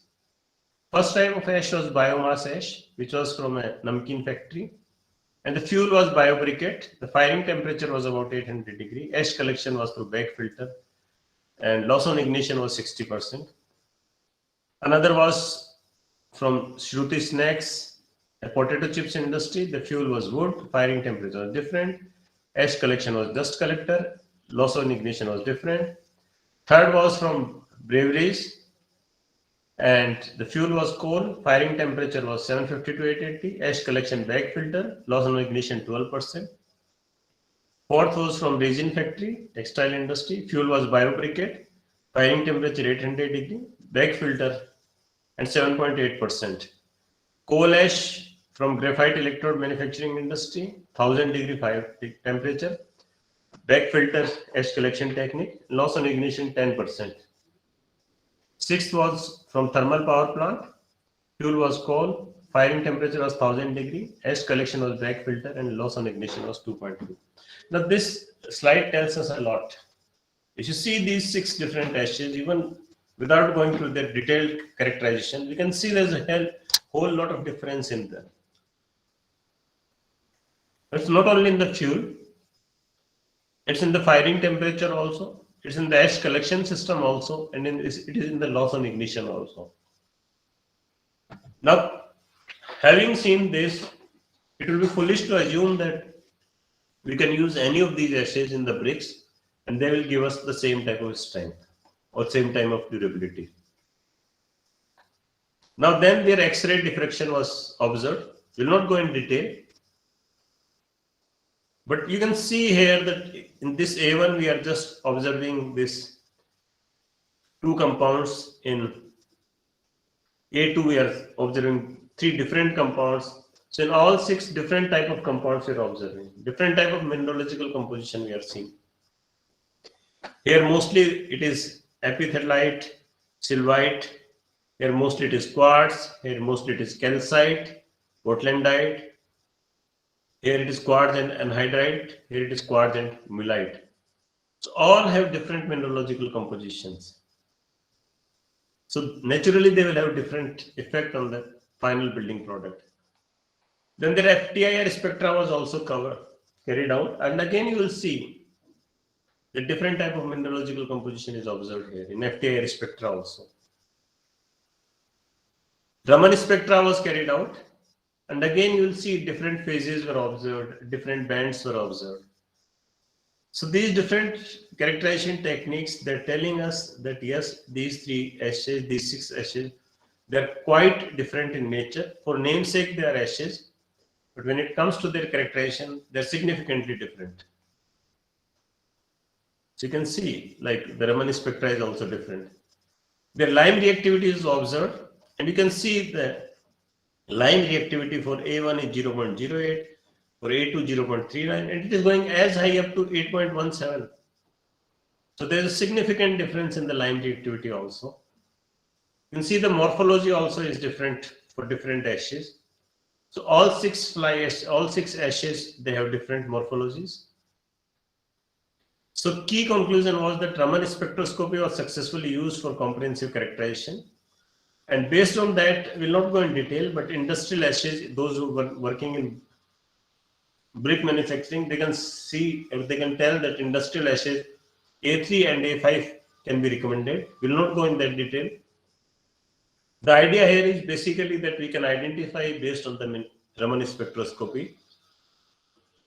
Next is, even if you identify these ashes, how to optimize mixing sequence and how to optimize moisture content. So again, different mixing sequences were considered in the study which was carried out. 2 different mixing sequences were considered. In first, like fly ash plus lime, they're added, then mixed for 45 seconds, then liquid is added, mixing for 45 seconds. Stone dust is added, then mixing, then final mixing. In mixing sequence 2, fly ash, lime, stone dust, they are added together.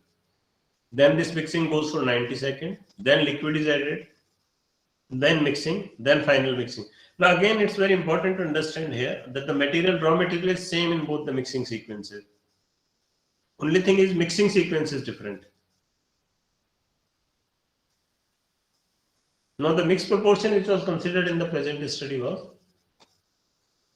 fly ash was taken as 0.7, hydrated lime was taken as 0.3. They both come under binder, and the stone dust was taken as 3. And these are different mixing sequences. And these are different liquid to binder ratio which were considered. Using these mixing sequences, different tests were conducted, which included compressive strength, microstructure, dynamic modulus, drying shrinkage, impact energy, dry bulk density, water absorption, percentage voids, and efflorescence. This is how we can observe that how the compressive strength is varying. The microstructure is also varying significantly. You can see here, there's significant change in the microstructure in different type of mixes. The dynamic modulus of elasticity of these bricks is also varying significantly. The drying shrinkage values also varied significantly. So key conclusion based on that was that for compressive strength, a combination of high liquid content and mixing sequence was found to be optimum method. And these bricks made with mixing sequence 2 show higher dynamic modulus, and drying shrinkage can be correlated with water absorption values.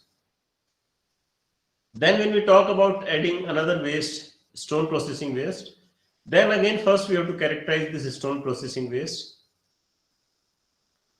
So why we are using stone waste now additionally here? They are durable, they have inherent color, and there's 900 million ton of dimensional stone reserve in Western India. 4 different stone waste were considered: Dholpur stone waste, Jaisalmer stone waste, Kota stone waste, Makrana. They have different loss on ignition. If you see their SEM images, they are also quite different.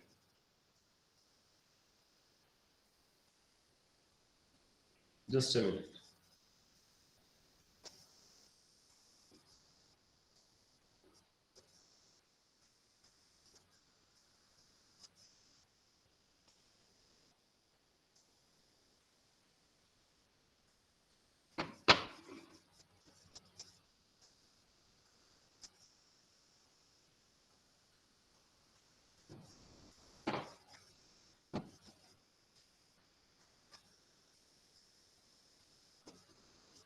Now again, these stone waste were also characterized. And the characterization of stone processing waste was done using EDX, XRD, FTIR, and Raman spectroscopy. So again, the same characterization techniques which were adopted for fly ash, they were adopted for these also. So again, XRD of different stone waste was seen, and you can see here very well that in first stone waste only quartz and microcline are present. In second, calcite, veterite, etc. are present. So different stone waste, they have their different characterizations. FTIR spectra was also observed. Then Raman spectra was also observed to characterize them. Based on that, a mixed design was developed for various geopolymer mortars, and this is a typical mixed design. And the compressive strength result of colored geopolymer mortars were seen. And you can see here like the change in compressive strength again for these different types of mixes. So what we can conclude here from that, the characterization of calcium rich and silica rich stone waste was carried out successfully using Raman spectroscopy. And Raman spectra of stone waste S2 and S3 indicated high reactivity in geopolymer solution due to presence of amorphous mineral phase. And this was confirmed by compressive strength result. Again, but still the problem is not solved. We are going to mix 2 types of waste, stone waste and fly ash mix. So can we have some non-destructive tool for measuring the micro level homogeneity of the mix? One homogeneity is at physical homogeneity, which is at macroscopic scale, but we need to look for the chemical homogeneity, which is at microscopic scale. For physical homogeneity, we see particle size, optical reflection, color, density, pore distribution. For chemical homogeneity, we need to see elemental composition, vibrational characteristics of chemical bonds, etc. So the existing methods of these homogeneity are optical image analysis, electric resistivity measurement, rheological performance, gamma ray attenuation, ultrasonic pulse velocity, XR tomography, etc. But they measure only one physical homogeneity. So the key challenges are how to measure the chemical homogeneity, which should be workable in non-vacuum condition and without special sample preparation. So 3-stage methodology was adopted here. First, to identify the characteristic peaks in separate heaps, then check for mutual interference at common boundary, then Raman area mapping in blended mix form. So these are 2 different types of materials, and we try to see whether we can see their actual chemical homogeneity through the Raman spectroscopy. Again, here the help of those scientists from physics background was taken, and this is a beautiful Raman spectrum, which tells us the locations where the homogeneity has been achieved or not. I'll not go in detail, but the only idea is that we can use Raman spectroscopy to ensure the homogeneity. We can also see the mutual interference at the common boundary. So we can see here very well the mutual interference. And we can also do the Raman area mapping in blended or mixed form. So all this can be done by using Raman spectroscopy. So we can say that Raman map clearly identifies the materials at micro levels, which are otherwise unidentifiable optically. And the three-stage experimentation performed using two constituents well demonstrated the efficacy of developed homogeneity tool. But again, we have to evaluate the manufacturability and economic feasibility of stone waste added bricks. So this is how they were conceptualized. These are fired bricks. These are unfired bricks. We try to develop colored bricks where we try to put a layer, small layer of colored stone waste on the bricks. We carried out a cost analysis also. In the cost analysis, you can see the total cost, raw material cost is coming out to be like for 10 mm thick top layer mortar, the raw material cost is coming out to 1.616 INR. So if you see the total economic feasibility of colored by layered bricks, then fly ash bricks, if you see the cost per brick comes out to be 7.23. Wherein bi-layered bricks, the total cost comes out to be, you can see here it is total 7.23 net cost, and here it is 4.74. So your saving per brick is 7.23 minus 4.74, 2.49 rupees per brick. Here we are putting 1.62 rupees for colored composite, the calculation here.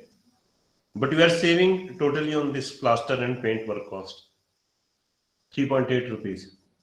So we can effectively save 2.5 rupees for a brick which is environmentally sustainable also. Then a step-by-step manufacturing method also was proposed. So this is within the existing fly ash brick manufacturing plant only. So you can use the existing fly ash brick manufacturing plant and you can do little modification and you can develop colored bi-layered bricks there. These are actual bi-layered bricks which are produced at the laboratory scale. So you can see the color which we are getting. And this is completely from the waste and much cheaper. These bricks are much cheaper than the conventional bricks. So the idea behind this presentation or idea behind taking this particular case history was to show, to demonstrate that just by using some waste material or just by mixing that and just by seeing the compressive strength, we should not start claiming that we have developed sustainable building products. If we really wish to propose or if we really wish to introduce sustainable building products in the industry, which can be readily picked by the industry, which can be readily picked by the society, then we have to do a whole lot of efforts. And we have to do sustained efforts for 2-3 years, starting from the microstructure to the large scale test. Only then our product can be well taken in the field. And this entire process, that will of course require the help from the scientists, from physics background, from chemistry background, etc. Yeah, Tanmay, it's done from my side. Thank you so much, sir, for your detailed presentation and coming up to the product level. So it's very wonderful to see that you have developed these products in your laboratory with all the required testing from the micro to macro scale.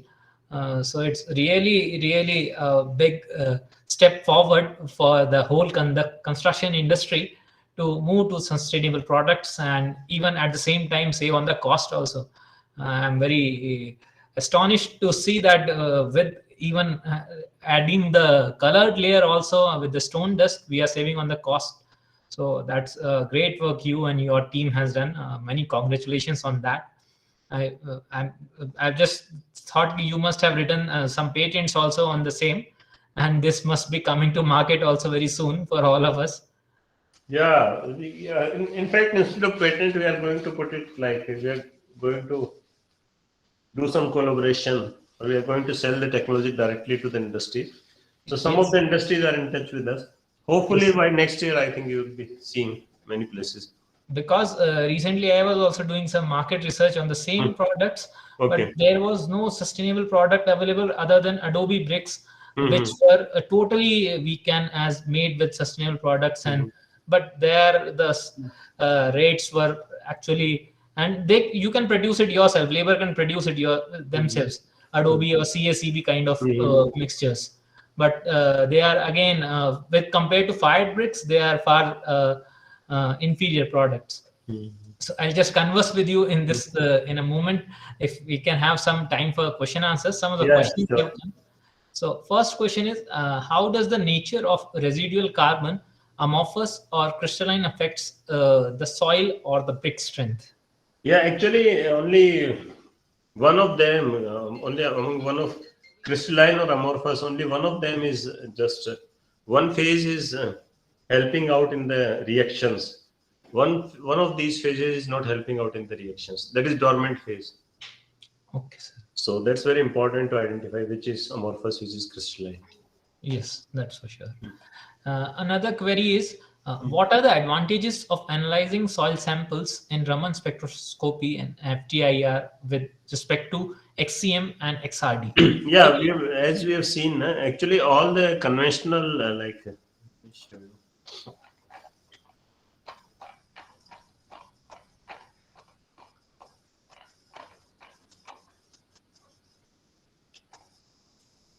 the problem here is like if you go for EDX, it is unable to comment on the compounds. If you go for XRD, the amorphous phases go undetected. If you go for FTIR, amorphous carbon goes undetected.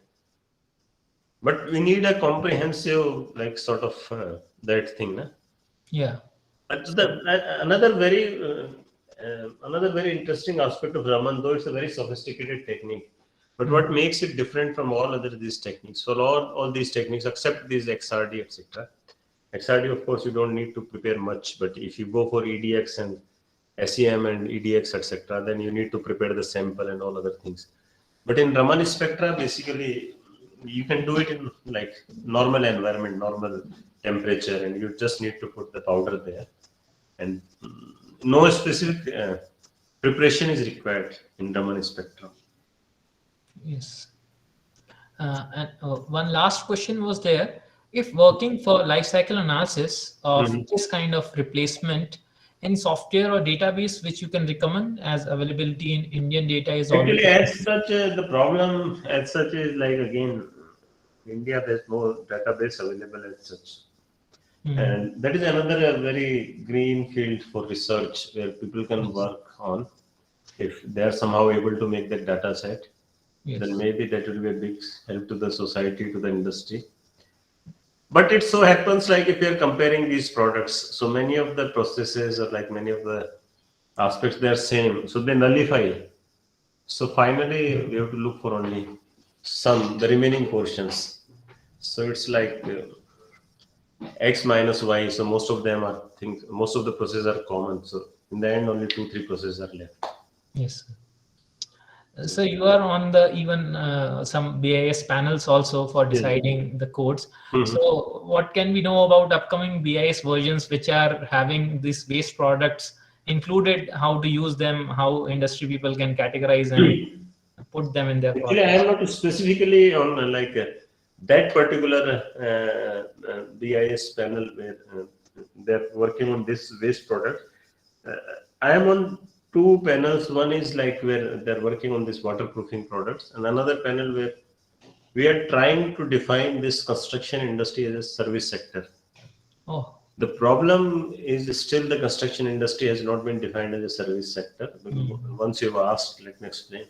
Yes, sir. Still, there are no guidelines what is the responsibility of a contractor, what is the responsibility of a designer, what is the responsibility of a proof checker, and what is the responsibility of owner. So that relationship is being defined, and what should be the expertise that is being codified. Now, who can design the structures? Yes. Can anybody design a tall building with just 1 year experience? Or what is the experience which is required? Yes. What will be his responsibility? Yes. So that is, but anyway, if you talk about the waste material, in IS 383, we know that many changes have been done, and they already included many waste. in IS 383. And in fact, because it's like when you are in the dire need, you look for the solutions.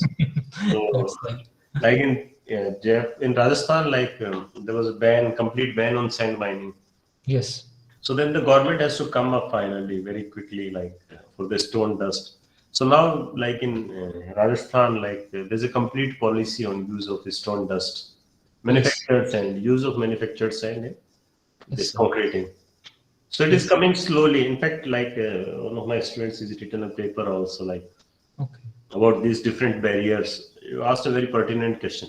Actually the problem is he has also discussed that the problem is that there are multiple agencies which are working. So there are many places there is overlap and many gaps are still there. Yeah. So he has identified those gaps and those overlaps. Still, if you talk about the waste material or green material, then one side pollution control board is there, which just restricts this mining etc., but doesn't provide a solution. Yes, sir. NGT is also there. Then state governments are there, central government are there.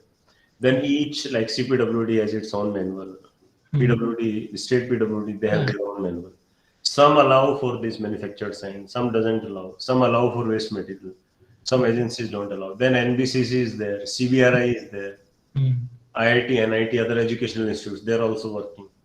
But that final one authority, or if you still look for a guideline, like how much fly ash I can use. Yes. We'll have a guideline from NTPC also. We'll have guideline from Pollution Control Board also. We have guideline from researchers also. But what is the final standardization is still missing. Yeah, that is very much localized. Yeah. As per the company policies and rules and the jurisdiction. One of my PhD students actually is working on this particular aspect only. Okay, sir. So we'll be having some kind of PI kind of exam, which is going in US for structural designing or some kind of this sort of. As such, now because it's a very initial bit, but still that is not under consideration because that will make it much more complex. But because the thing is now when you are making codes, then there are many consultants also involved in that. Yes. Who might not be willing. But I think to begin with, it is a very good concept that at least they're codifying that you should have at least 7 to 10 years of experience. Yes. To design or to check a multi-story building, to check a specialized structures. Yes. And this is, and still if you see the designs which are approved, there are no standard drawings, no standard captions written there. So what should be mentioned, what should not be mentioned. Yes. All those things they are being put. There's a large gap between which we are even discussing in our Keynote 3 session from the industry. The question was imposed on this only. So that's why I wanted to discuss more. How can the responsibilities of contractor, of owner, of designer be justified, and on paper they should be there. No one can say that they are not responsible. Yes, that is very much that is being done now in that. Okay. That is very much being done. So we will have a revised Indian authority code for this. There will be a separate, actually there will be a completely new code from service sector. So it will define this construction industry as a service sector. Yes. And there will be many codes in that. The first one which will roll out will be on this. Okay, that will having the bylaws and penalties. Yeah, everything. And all those responsibilities and all those things. And with that service sector, we'll be having the environment impact also. Yes. There are many aspects in that. But the first one which is being picked up is this, because that's a very big. Okay, that will go on pages. If you see, it's a very big construction industry, also service sector. Then it will be the ready-mix concrete supplier is also service. Yeah. He's also giving you a service. All other type of persons. So first to define these responsibilities and then just to further elaborate on that. Yes. So once again, I thank you from bottom of my heart, sir. From your such busy schedule, you have taken such long time for us and enlightened us again that sustainability is not just a matter of putting some waste to it and checking the compressive strength, but coming from micro level to macro level and then putting it at an industry level and putting the product out. If you search in market, you are just things are going on in papers. On market, there are very less things available. So we are very grateful to you to bring this vision to India and Indian engineers, and again delivering such kind of talks which inspire young minds to come into this direction. Thank you, Tanmay. Thank you. Thank you so for much. giving me this opportunity to interact with all. Yes. Okay. Okay. Thank you, Tanmay. Thank you so much. Yeah. So with this, we come to an end for today's day 1 keynotes and technical sessions. We again thank all of the participants, attendees, listeners, and dear conference members, organizing committee members that since so long, morning 10 a.m. to evening now, it's already 6. They are still with us, and I'm really grateful to all of you to attend all of these sessions and give your valuable inputs to it. We'll look forward to meet you tomorrow at 10 a.m. The keynote sessions 5, 6, and 7 are scheduled in the morning. Keynote 5 will be given by Professor Arunachalam. He will be talking about wind-induced structures. And 6th keynote will be Professor Surya from IIT Hyderabad. And 7th will be from Dr. Chattopadhyay from IIT Guwahati. So these sessions will be in before lunch session. Then after lunch session, we will have 2 more keynote sessions. Our industry keynote will be keynote number 8. That will be keynote number 9 will be given by Mr. Animesh, and he'll be talking about his vast experiences in the construction industry and how we can bridge the gap between the academy and industry. And last keynote we'll have from Singapore by Dr. Gang, and he will be also the dignitary for the valedictory session, which will be happening at 5 p.m. So today, technical sessions 1 and 2 went very well, and tomorrow I'll be presenting a small report on the same, how the technical sessions proceeded. So kindly join us tomorrow at 10 a.m. With the same link for keynote sessions, and for the technical sessions, the links have been shared with all of the members. Once again, we thank you very much. And with this, we close out the day 1. Thank you.